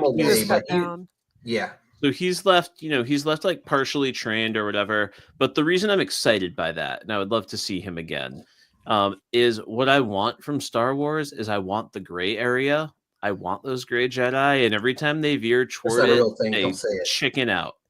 They chicken out at the last second. And I want them to just lean into it. Like we got pretty close with the Acolyte, but then they went and canceled it. So we don't get to continue to fully explore the most promising characters from that series. I mean, maybe we will. Those arms might be back for us someday, Amanda. I hope. But like Jod could be a guy where he is a selfish. Wait, what Star Wars canon? There's no such thing as a gray Jedi. Zilch. Zero. Unless it's Bill, and then we're talking about his hair and my beard. But I mean, I would just love to see him continue to be someone who is self-serving, but he's sometimes more complicated. He may have a redemption arc, but I'm not in a rush for it. Yeah. My favorite Gray Jedi is from video game lore, which is no longer canon, but I love to talk about my guy Jolie Bindo from Knights of the Republic, who is an overall well-meaning guy, but he's someone who left the Jedi Order. He's someone who worked as a smuggler. And I want to lean into that. Like, there's a way to access the Force that's not Jedi coded. And I'm still waiting for them to get there, and Jod's a possibility for it. So that's my excitement for him. It's acceptable. I like it. I want Randy to write the next Star Wars movie. Please. As long as he doesn't use the term gray Jedi. Oh, I want him to Gray Jedi all over the place. Just No. like No. It's going to be a lot of people talking in rooms. As long as you write. It's going to be very stage play Star Wars. Yes. I'm like, as long as one of those Jedi is Chris Ingersoll, then we're please. As long as one of those, I'm here for that. And then if you can just write a part for Manny Jacinto to just show up with his arms again, Just to be that like, would be great. Yeah. Yeah. Just I mean, listen, yeah. I think they established him as ageless enough that if they want to bring him back, I think they can. 1,000+ years. There you go. Listen, There you go. Yoda was like 7,000 years old, right? Come on. 900. 900. That one wasn't. That's Wasn't nine. that one only I like agree with 100 or so years? And it was before Luke's the incessant marriage? questioning that didn't let him live. Sorry, to I realized 1,000. this was not meant to be an acolyte podcast. I apologize. No. No, Ed- you're fine, man. No, there's always room. It's timely. It was one of the most watched things on Disney Plus in 2024. So despite the and haters, there's always room for the acolyte. Here. we know. is there we always- Manny know, Jacinto's man. arms. God. I'm here for the lightsaber battles too. Come on now. Those were great. I mean, Hell we yeah. did get to see a crystal get bled, so Yeah, we did. We got that, and we had, we again, almost had just Keanu Reeves as a Jedi. So it's never too late. Mhm. Well, as a Jedi, I might be. I prefer Sith. Bring me Darth Revan, please. of course you prefer a Sith. Do you like your Jedi like your kings? Short and emo. Short. This is true. Wait, did you say we got Keanu Reeves as a Jedi? He There was was- supposed to be the Darth lead Revan. of Darth no. No, he they're was talking about suppo- that too. yeah. Oh well, he was supposed to be. Christ, I can't remember his name. He was supposed to be the head guy in the Acolyte. Oh, Oh, The I guy didn't know from that. Squid Game. Squid Games. Squid Game. He was. It was originally supposed to be Keanu Reeves. Yes, that's right. But he had to pull out due to other commitment, or he couldn't commit fully, so they Mhm. brought in the actor from Squid Game. Bill, I've got such Who was good news excellent. for you. But You can catch Keanu as an anthropomorphic animated office building in an know. episode of Severance. wait, so he's a there you building. go. He's an animated building that talks. Yeah. Is he the building that they work in? Because that's 10 minutes from my house. So Yep. He's just a corporate video cartoon voice. He's basically Mr. DNA from Jurassic Park, but Nice. an animation of the Nice. building. So Bill's gonna go walk by that building now. They couldn't match headroom him and I just can give him a drive there. full space on there. That's walking distance from Bill's front door. hey, I'm a building. What's up? Yeah, that's pretty much it. Yes. Hey, Yes, like Johnny that. Mnemonic. Nice. Yeah, that's a Monica, good a reference, DVD that my dad got me as a joke Christmas present one year, and I tried to trade it in to Suncoast Video. They would never take it. They said, we cannot even give you $1 for this. This movie is worth $0.25, and we do not trade in for movies less than $1. I was like, fuck. I just threw it out after a while. What do you think the percentage of former employees of that particular store now run a podcast? 99%. Because there was that one dude who just didn't give a shit. And it's all still from their mom's basement. Oh. All right, guys. Force is strong with this one, man. Cannot. We've explored Jod and Jude Law and his Shad. and his dilfiness. Let's jump over to the kids now. And which of these kids, in y'all's opinion, got the best arc and best redemption out of all of them? Like, who had the most growth? See, I'm restructuring her questions. KB. Yeah, I'm gonna yeah, second that. easily. Randy, are you going to be the odd man out and go with somebody different? I'll be odd man out. Listen, I love KB. She's awesome, but she was so self-assured. She does have to stand up to Fern finally. But in terms of like an arc, I'm gonna actually go and give it to Wim because That's what I went with the first time too. Yeah, like he's going from this kid who's playing with his toys. He's got these really simple versions of Jedi and Sith in his mind, and that's certainly complicated through his voyage. But he is able to, in that moment with KB, he's able to find some focus and patience within himself. He's able to lean into his skills and come up and tell that distracting story. And as much as I've complained about his dad, he definitely does the most work to like push his dad in the right direction, to instruct him on something, to bring him somewhere. And I also just thought he was so fun overall. I realize that's a little bit different than an arc, but one of my favorite things about that performance in particular is the lines of dialogue they wrote for him that just sounded like a kid, like just little grammatical errors, like referring to Jedis with the S at the end. Like I didn't write it down, but I think when they're trying to escape from that machine at the end of episode 6, he's like, it's chomped down too hard. Like it's just always some phraseology that a kid would really come up with. I love that about him. And we go from, activating the lightsaber backwards to being able to stand up to a legit pirate. And he really helped everyone grow, including Neil, my guy Neil. So there you go. Yeah, well said, Randy. Well said on Wim. I mean, I was always a little bit partial to Wim because he reminds me of so much of my own kiddo. At times he did, and still does. Mischievous. Yeah, What's definitely. This button do? When my little Revis would have pushed the button, 1,010%, 1,010%.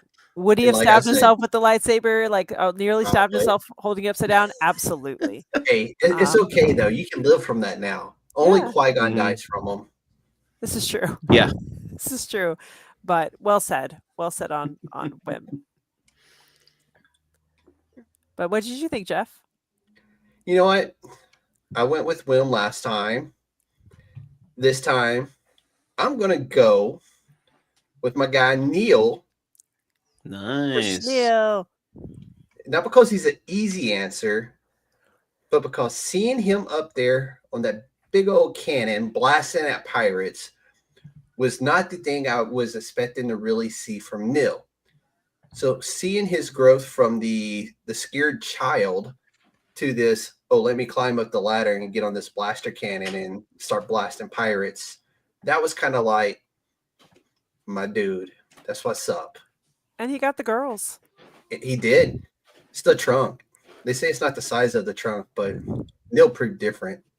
I mean, I think it was more his overalls that really Could have sold. been those last Kosh Bagosh overalls he was rocking. And then like comb over. That was a sweet comb over. I heard it works.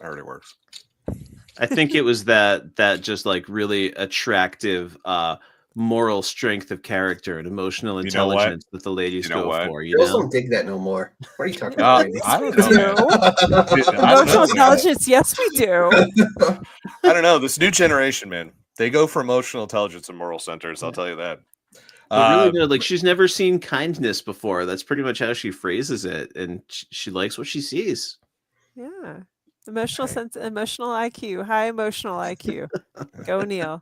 Although I have to say he took the most bumps, like the most risks. He did. His bump launch, dude.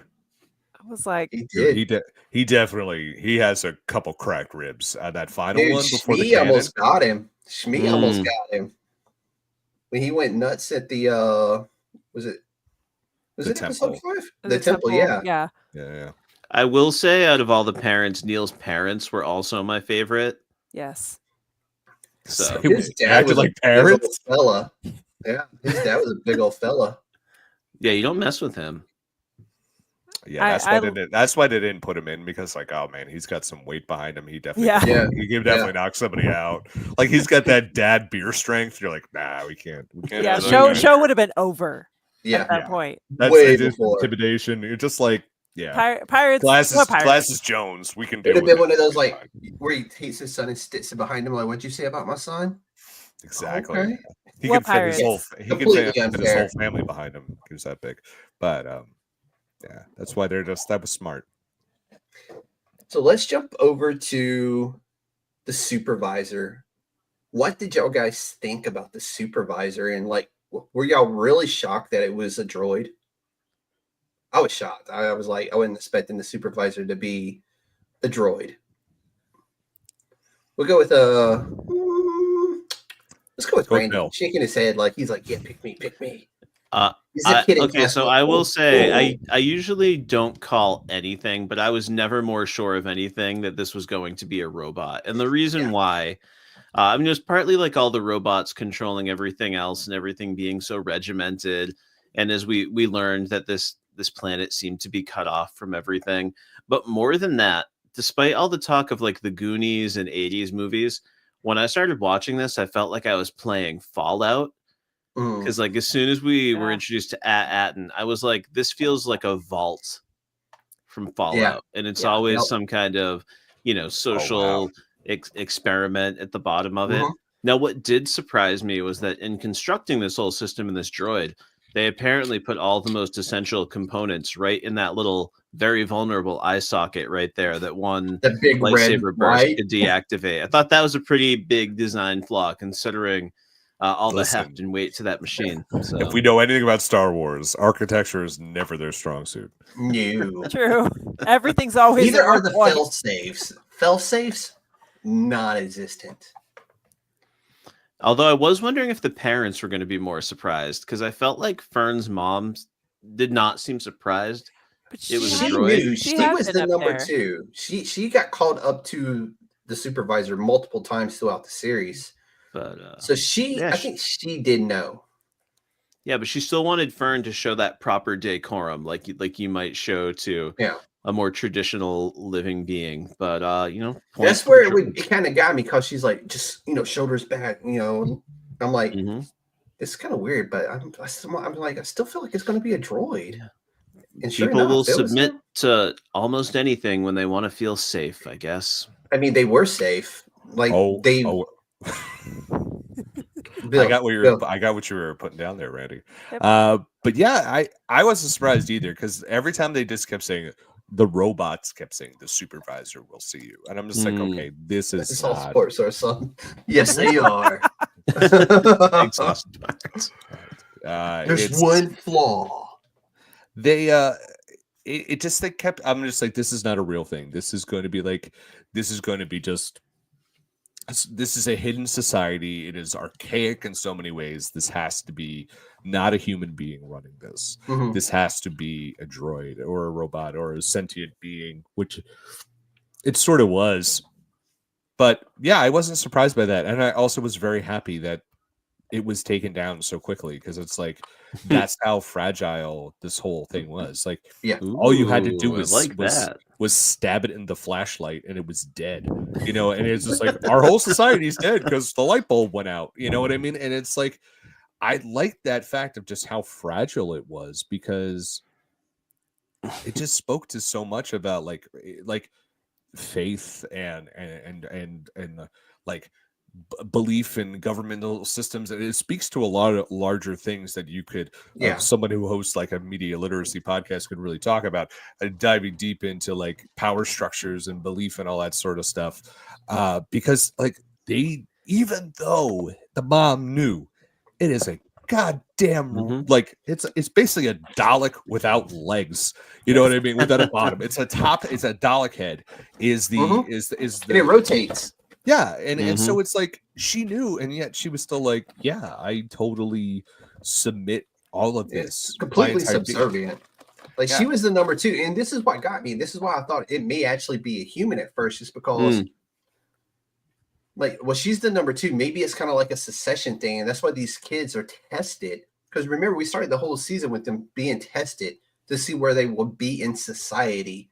So I'm thinking, okay, it's like the next man up type of deal. And her mom's the number 2, so she's the next person up to be the supervisor. I will say after the whole stick him with the pointy end thing worked, and stuck him in the flashlight and he shut down. A little part of me was like, oh, was I wrong about the droid? Like, is a Jeff Goldblum gonna pop out from behind Thank that you. phone now?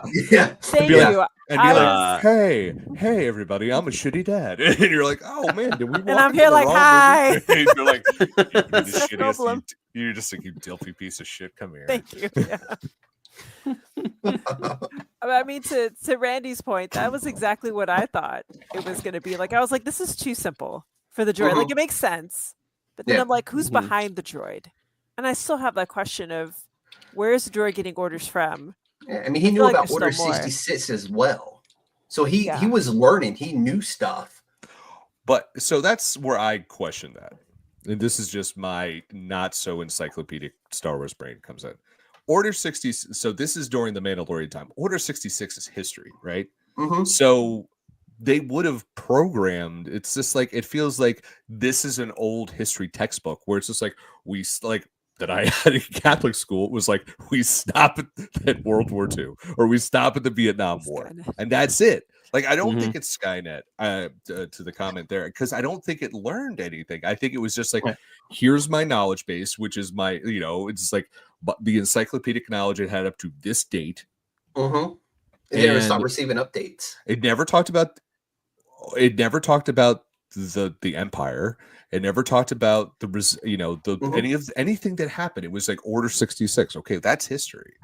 That's like someone saying, you talking to someone and they're saying like, well, I know what you program a robot and they're like, well, we know what the Vietnam War is. Great, that happened like a long ass time ago. That Mhm. happened over 50 plus years ago. Great, that's history.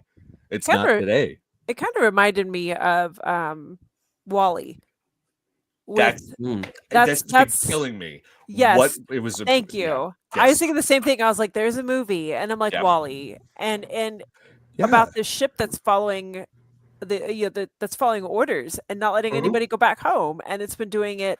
I mean, that's exactly what the supervisor reminded me of. Of course, I always have the question of who set it up to begin with. I'm always going to wonder that question. I was like, "Is it High Republic time?" Like there's me just going off. Well, I mean, we had on the High tangents, but Republic references. Yes. Like even the Great Work is a High Republic reference. Yeah.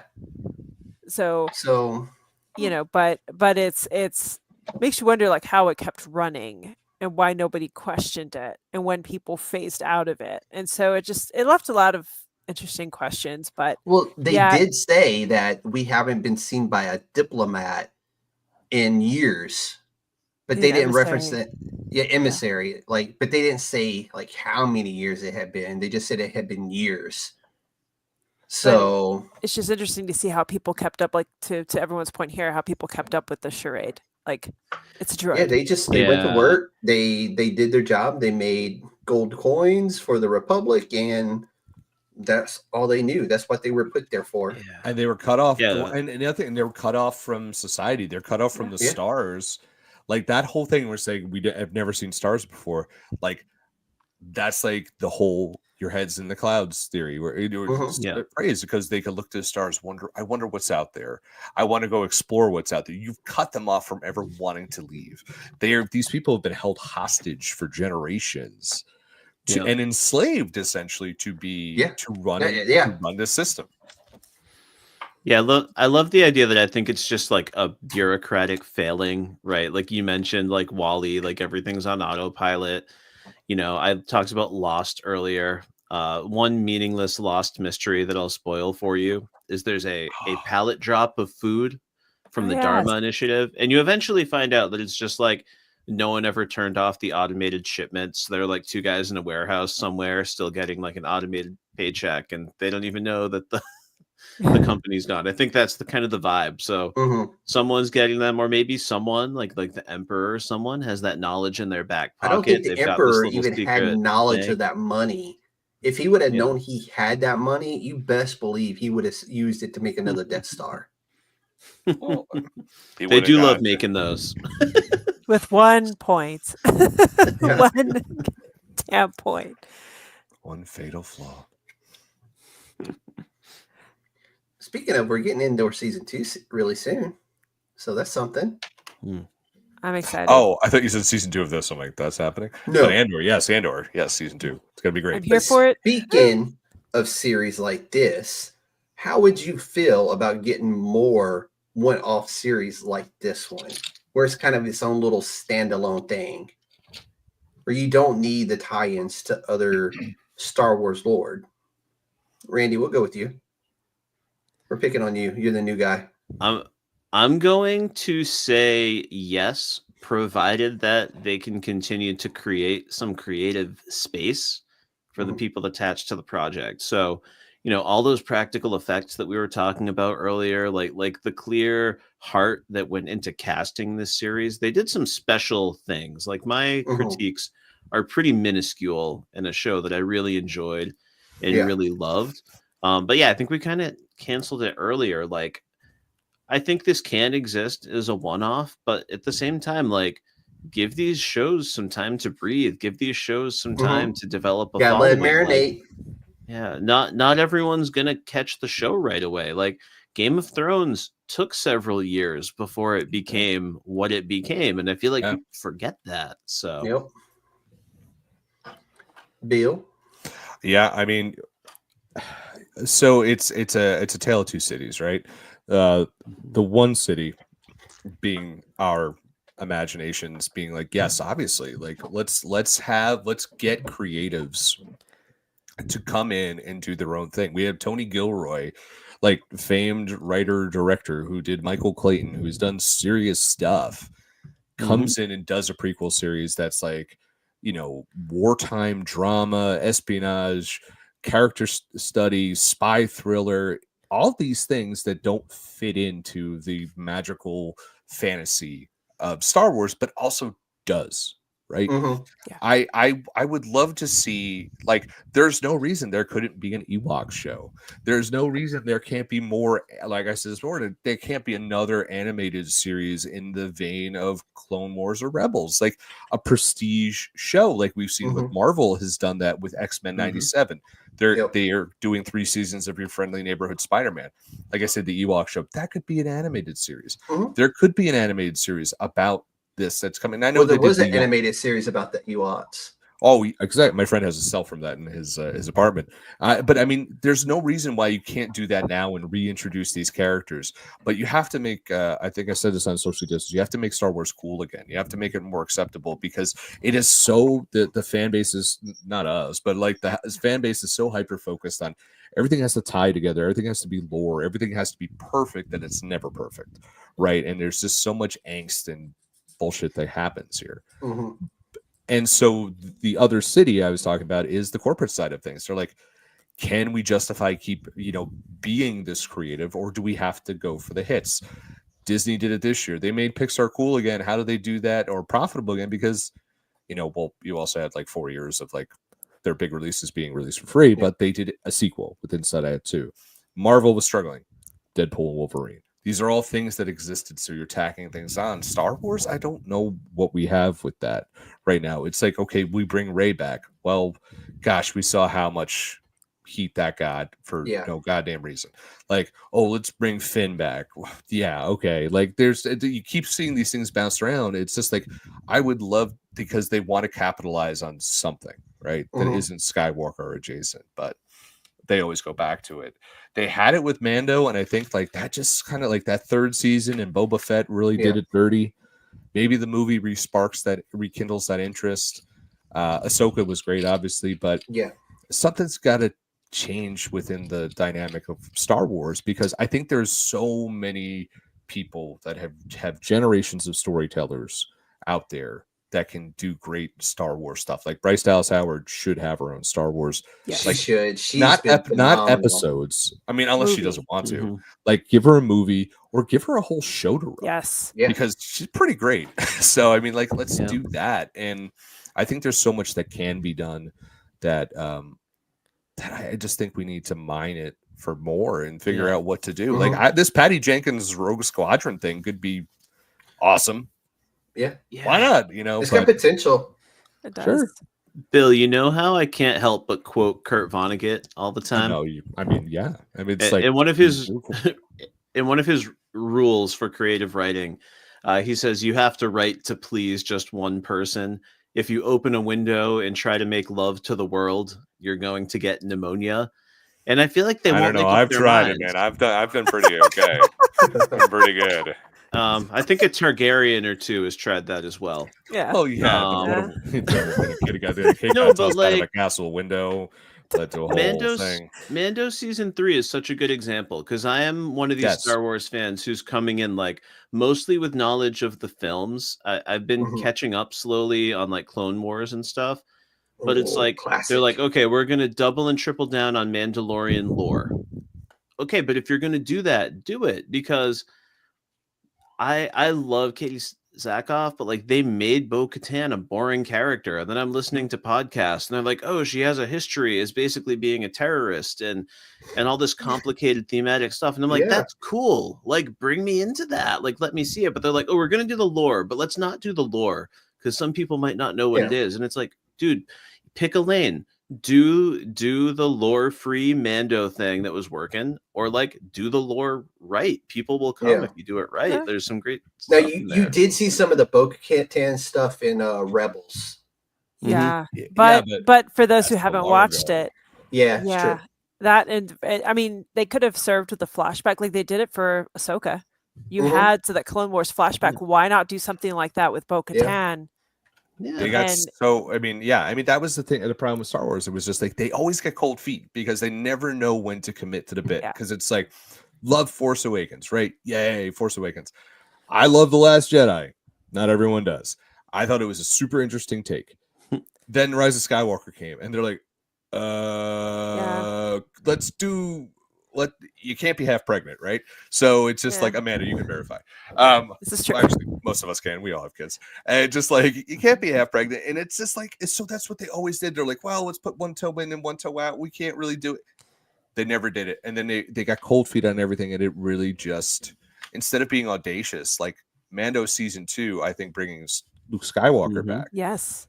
I mean, how many of us were all like, Dude. Well, it the was way also they- it was also standing the up. pandemic and lockdown, so we were all Well, going nuts Yeah. anyway. But they did it was- well, though. They did it Yeah. well, and then they brought in Boba Fett like a badass. And They brought in Rodriguez, Ahsoka. Yeah. Yeah, like to that. Oh, That's a I great still think point. of that Ahsoka Mando episode. Some of the shots from that is just Oh, yeah. incredible. Phenomenal. But Oh, yeah. that's the the thing. school They being got- built. Yeah, Amazing. they went for it. Like Randy, you were saying, like they tried to make everyone happy, and they made nobody happy. And now you're like, well, what do you do? So be audacious. Yeah. Yeah, And don't maybe worry this is about what- it, Disney, because you've got thousands of former Suncoast employees podcasting about it. They'll fill in the blanks for you. Exactly. Yeah. Exactly. That's what people like me and Amanda We've are got for. They didn't covered. hire me, by Exactly. the way. I mean, like I'm. Rejected me. I feel like the fan base right now is so like again to Bill's point, like there's such a kind of antagonism that's out there for live action Star Wars. I think an animated I will series is say the way this to 100 go. times over that Star Wars has the best and worst fan base out Yeah. there. We can't have Like, nice okay. things. We can't have nice No, things. okay. But to and some of it is valid criticism though, because again, like to Randy's point, there's been it's very cyclical. Like when they are not afraid to hit, they hit and they hit well. When they are just they're wishy-washy. Again, the I think ever since the last trilogy of films, there's just been this 1 foot in, 1 foot out, 1 foot in, 1 foot out. And it's telling you, hurt in the another series. year, that last trilogy is gonna be like, oh, it's the greatest thing Oh ever. God, I don't know about. I mean, liked the It- first it- two they did movies. They did it to the first But- trilogy. But that was a large part because of Dave Filoni fixing it with the Clone Wars. I think once the Clone Wars came out and you had people watch it, and it went back and it filled in the gaps between, it made Anakin seem less emo, and just Mhm. and actually have Did it purpose. though? Less. He was less emo in the series. He wasn't in the Black Parade on this one. Yeah. No, it's true. Yeah. Definitely not. Kylo picked But- it up for him though. There you go. But you got so many Great backstories. And again, you got characters like Ahsoka that were fully fleshed out, beautifully written. You had characters like Asajj Ventress come to life. You had so many different stories that came in this era that really made you go back and look at the prequels in a different way. Just think, Whereas, George wanted to kill Ahsoka off. I know. Thank God. Mm. Thank God. That didn't happen. But you could have something like that may fix some of what's going on. But really, I think it's ultimately about going back to a lot of people say go back to the book content, and I'm here for that. Ethan, thank you. Yeah, because the books are fantastic. The books have done this already, and I've said this before. The books have already built the world that's out there. There's all these stories that take place in the Star Wars universe, and so many of them, like right now with the High Republic books, they're great. They're not connected to the Skywalkers, and you can still have, like, again, look at and even about 1,000 years between 2,000 and 1,000 look at the years Dawn. before. Look at Dawn of the Jedi. Look at those stories that are out there, and I would say continue to if you're going to get away, because I'm a little nervous now about the other movie that we don't know that was announced, but we haven't heard much about with the Sean Levy. I believe so. Yes. Yeah. Ryan Gosling. I'm hoping. Ryan Gosling's the only news so far, but that was really it. He's still only rumored. Rumored, exactly. Not even totally confirmed, but but you have content to work with. You have, again, the book lore. I know Disney's kind of stickler about what are we going to make canon, what's not canon, but there's so much great content Books there. will always be canon. I don't care what Disney says. Yeah, but that's the thing. They're starting to pull some of that. Like the Acolyte, I think, pulled a lot of those ideas, and that's what I enjoyed about the Acolyte. And we've all talked about it.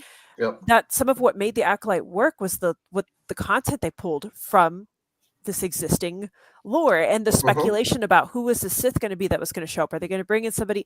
People who've read the books are really curious about that, and you can bring them in if you pull in those elements and make them work. So I think it's, again, revisiting and looking at some of the book content. Like, look at Thrawn, and how epic of a character go buy he his is. Trilogy. If you don't own his trilogy, go get it. Yeah. And I mean, I'm here. I'm in favor of looking at the books for ideas. I will say right now. I have a question for Amanda, real quick. X-Men '97, great. Okay. So they continue. They continue. That's the continuation of the original X-Men animated series. Do you think they could do that with like Clone Wars or Rebels or something like that, where they could take characters from a beloved animated series and can continue it with some of the vocal cast that's already there? Obviously, like, great question. So do you think that could work? Realistically, because I don't know. Realistically, Rebels is your best shot, and they've already done it, because if you're trying to work in the Mando universe and time frame, you already are starting to pull characters like Zeb. Again, you've pulled Ahsoka, you've pulled Hera, Sabine. You're pulling them into the live action. And Chopper, of course, the greatest droid that ever lived. War criminal. I love him. Yeah. I'm here for it. But I think you can. But if you're going to continue any of the animated series, like Clone Wars has a definitive you're right. Stop it does end. Yeah. Rebels, in essence, was the continuation and in the time frame of the Clone Wars. So I mean, that's like considered a sequel series, if you will. But if you're going to carry over any of the characters, it would most certainly be those from Rebels. So you can, I think if you're going to go the animated route, you can do it incorporating Rebels characters. It's just going to be, and I mean, some of them did carry over. I mean, Hera, you could even carry Hera and Kanan's son over. They started doing that with Rise of Skywalker, because their ship, the Ghost, is in the fight. Yep. So you can technically even carry a series where it's Jace. You're following Jace's Syndulla. Yeah. Or Jace Syndulla, and that could work in an animated format. So that's a way to bring over the characters. But again, as long as Dave is allowed to write and do what he needs to do and is able to focus on writing, because that's what made the content of the animated series, so both of them, so good, was the writing and the stories and the time to let those things flesh out. If he has too much on his plate, you can write and some people have talked about with some of the shorts that have come out with Tales of the Jedi, Tales of the Empire. There's been hits or miss with some of those. Like they're not as consistently good as those in the animated, again, Clone Wars and Rebels.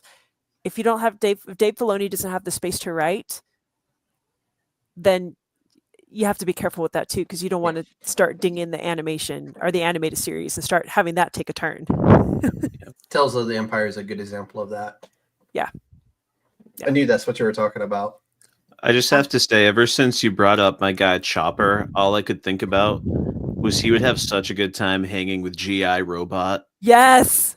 They would just be murdering bitches left and Yeah. right. And then throw Smee in there. Can we have I'm telling you, let's do a droids episode. Let's get everyone in there. Yeah, let's go. So I will put Creature this out there. Commandos with droids. There is a comic book out there called Dark Droids. Yes, there is.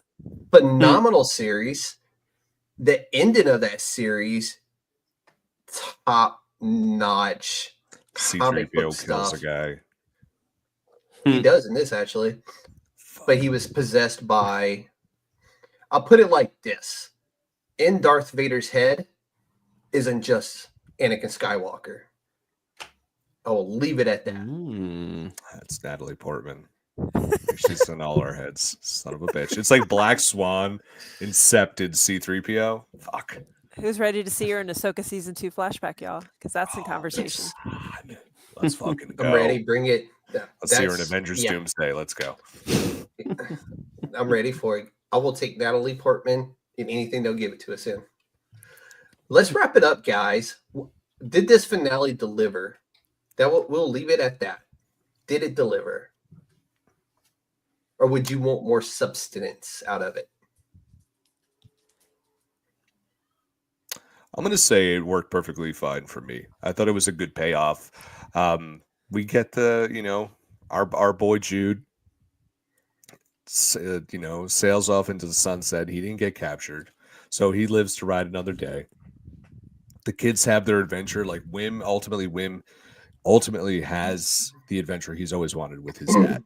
That's what he wanted. He wanted his dad to pay attention to him, to be his not just be a parent. Yeah, to be involved in his life. And I mean, that was a big thing. And I think that message was delivered, and they all became actual friends instead of just a bunch of kids thrown together. And I think that's what they all needed. And I think it paid off beautifully. It's just like, it's a nice, simple, happy ending. And I'm good with that.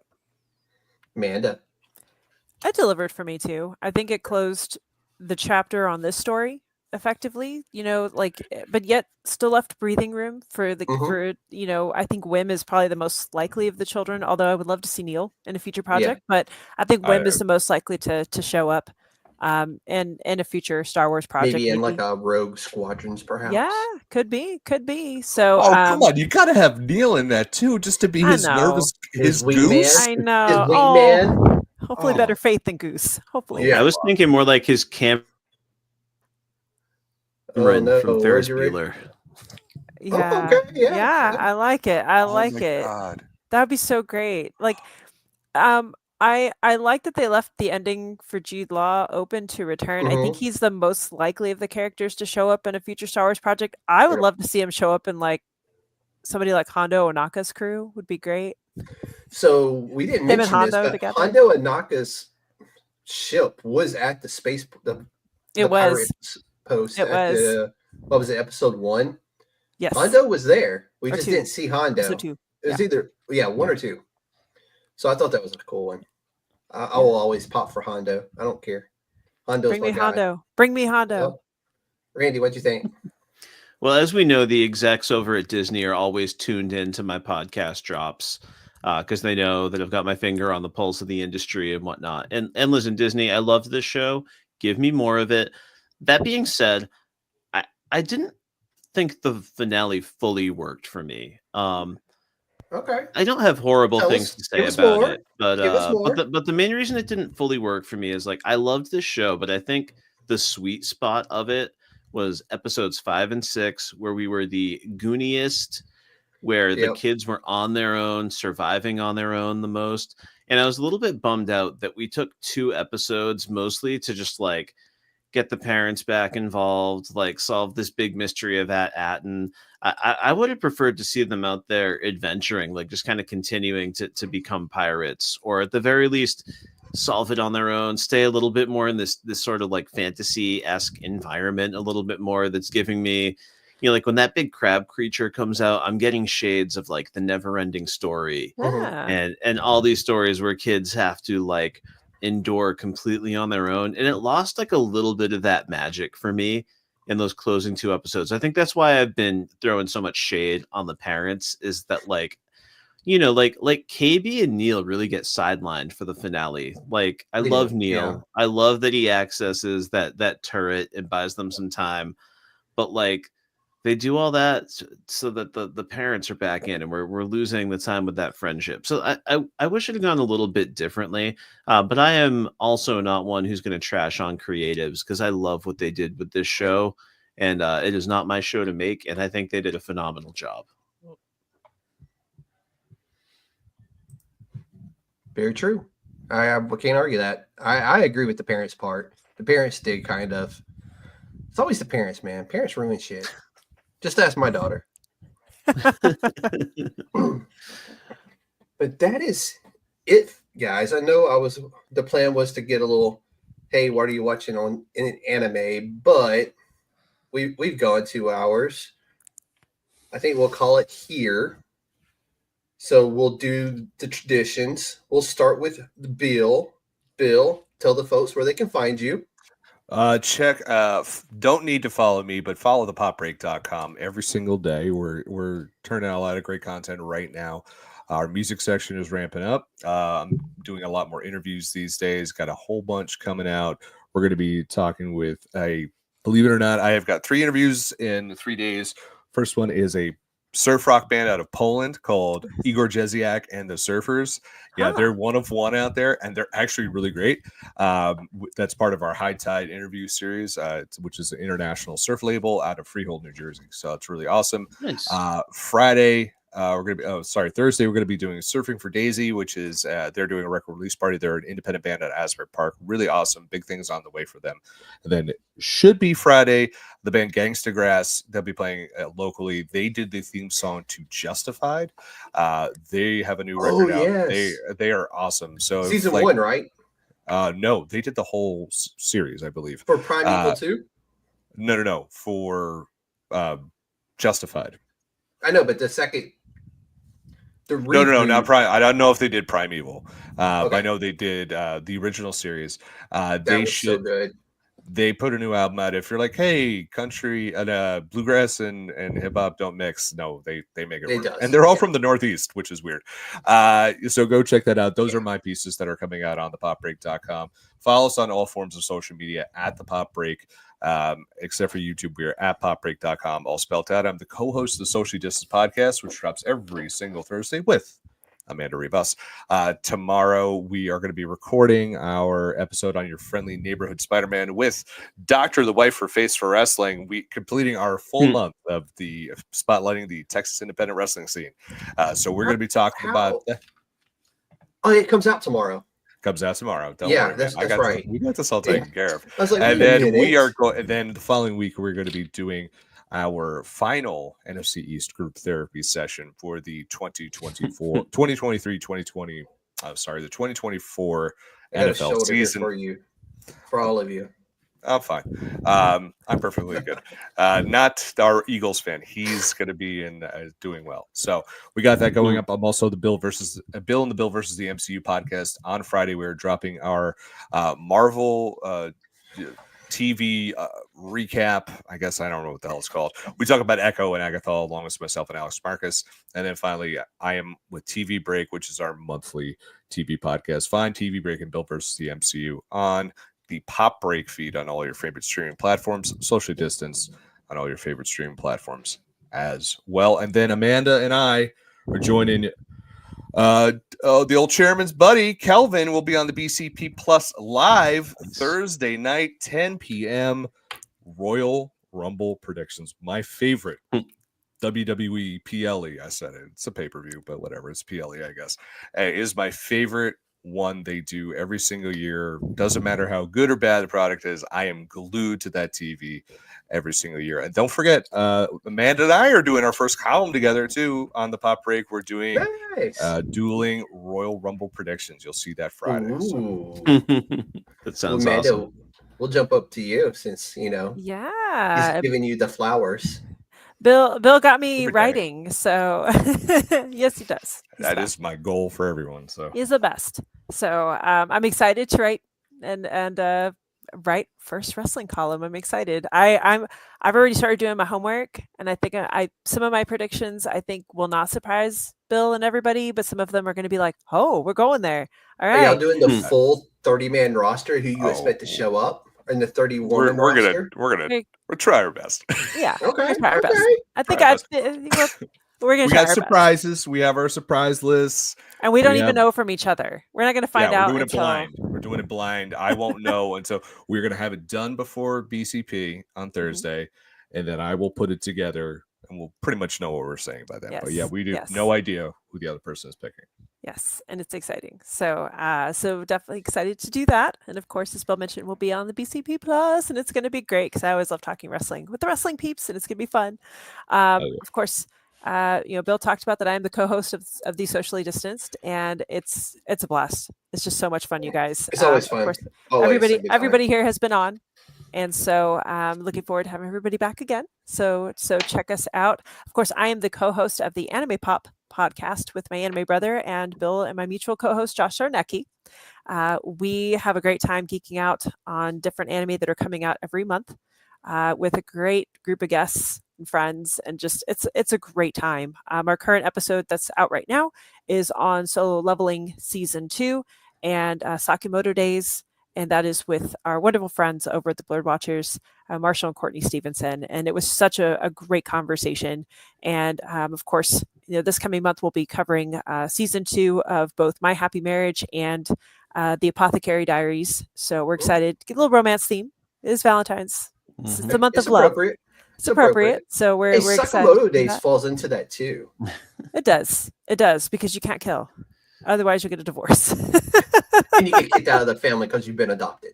This is true. So it's a great anime. There are so many things that happen in that one sentence. Yes, and you got to watch it, Bill. Actually, You got to watch it. It's really good. You and would. and No, Mandy actually would enjoy it. I think I put it. Did I add it to my list? I might have added it to my list. Move it to You the top. should. It's really good. Yeah, It's I'm really finishing Shogun. I'm actually doing my watch of Shogun right now, so I can finally get to that by the Yay. Super Bowl. Yeah, I may do a so rewatch of that one actually. Shogun is great. It's great stuff. So, but check us out every month. We drop all of our anime randomness, and we love it. And so, thank y'all for listening. And of course, you can follow me at Amandalorian on Instagram and Threads, at ReserChick, at Blue Sky, because I love Nine Inch Nails forever.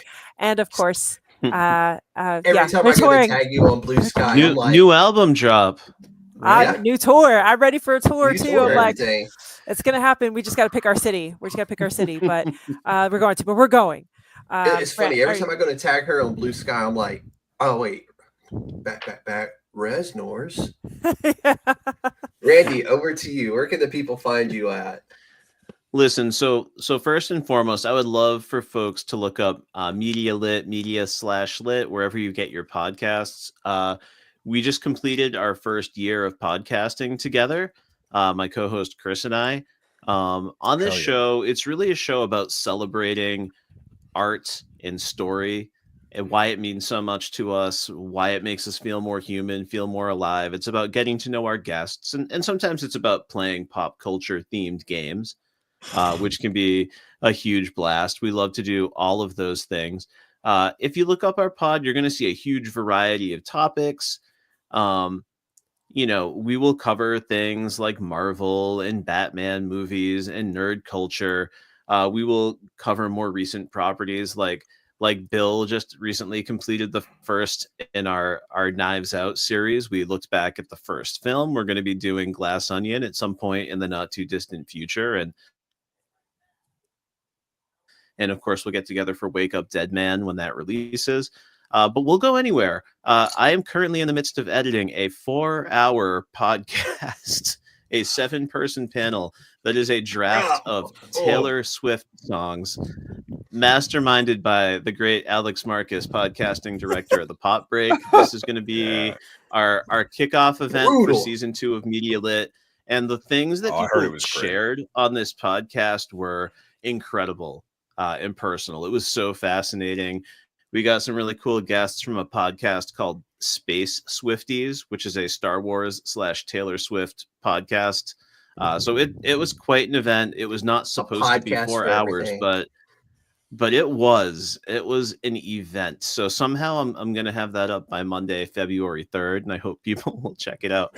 But yeah, so we're on Blue Sky, we're on Twitter, Instagram, media.lit.pod at Instagram, media-lit at Blue Sky. But basically find our episodes. You can find our website. We've got all of our different segments and things broken down there.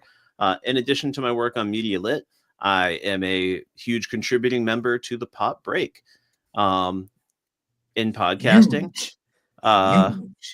Next week, you're going to hear me podcasting about Taylor Swift, but right now you can hear me podcasting about Black Sabbath on Pod of Doom with Justin and Chris Mancini. We just dropped our Sabbath Bloody Sabbath podcast yesterday.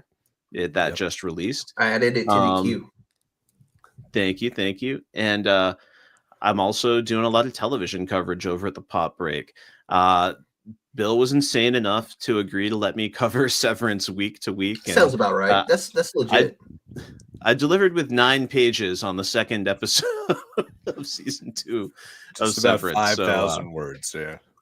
Yeah, it's awakened my imagination. Let's just say that much. The inner teacher's assigning himself term papers. 5,000 words, double spaced, 10-point font.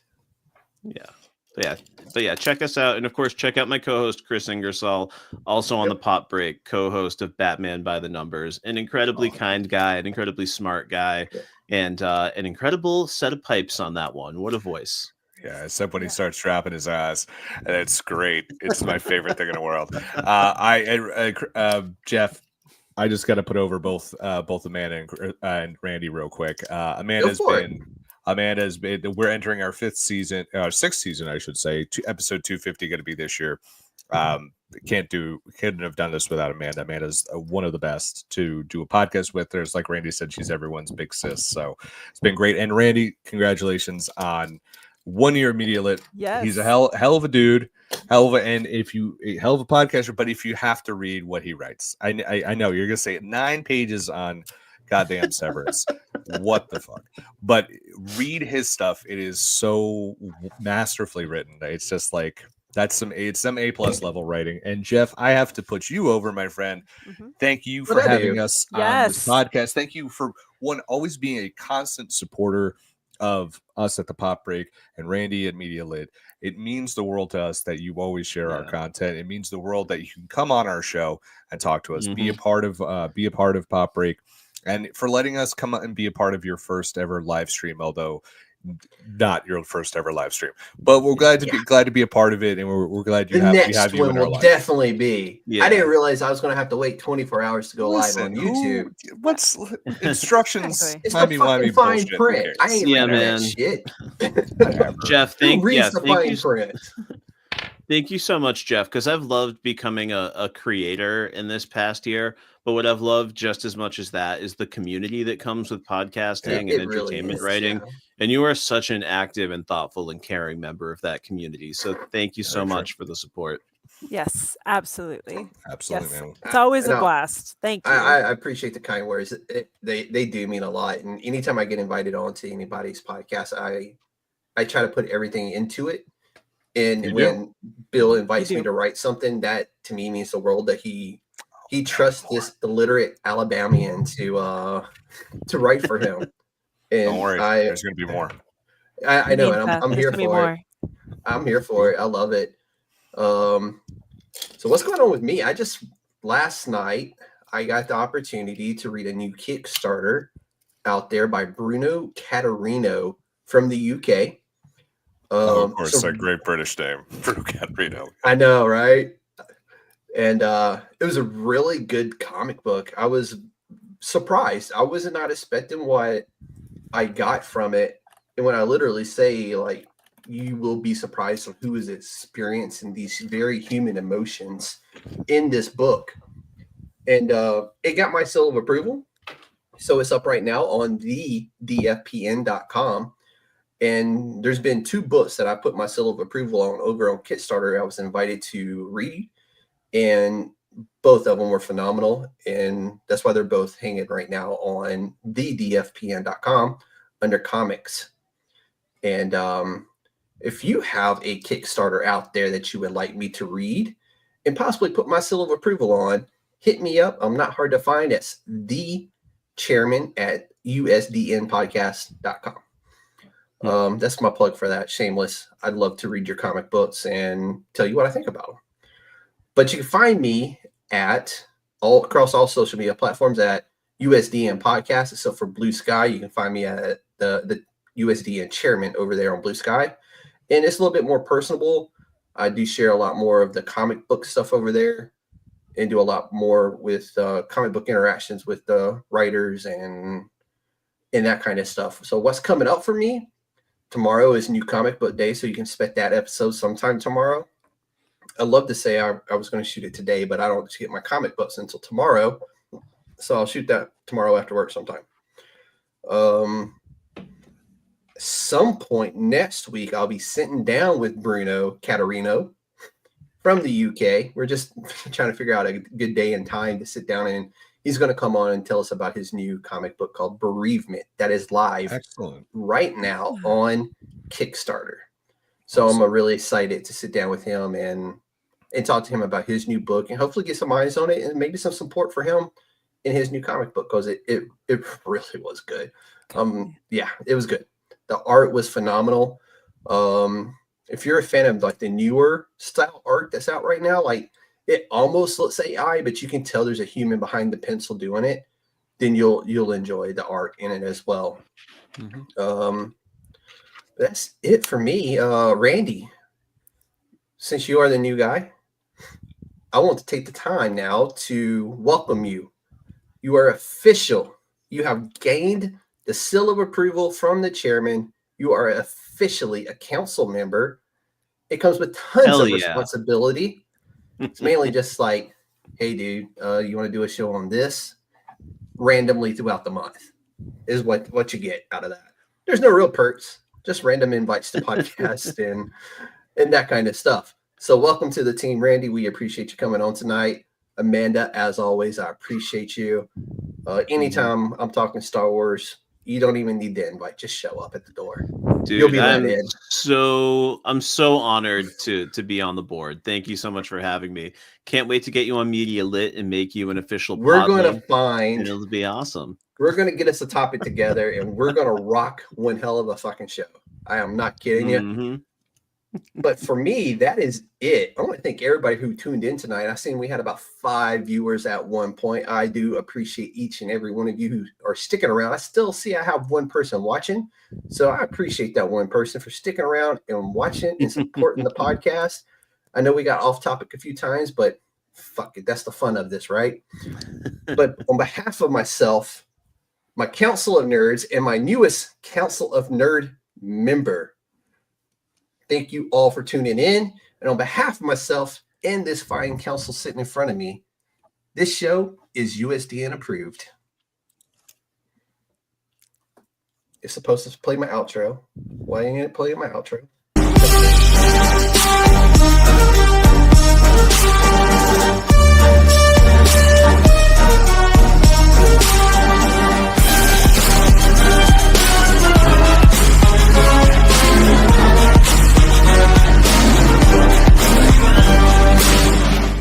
It's a trap!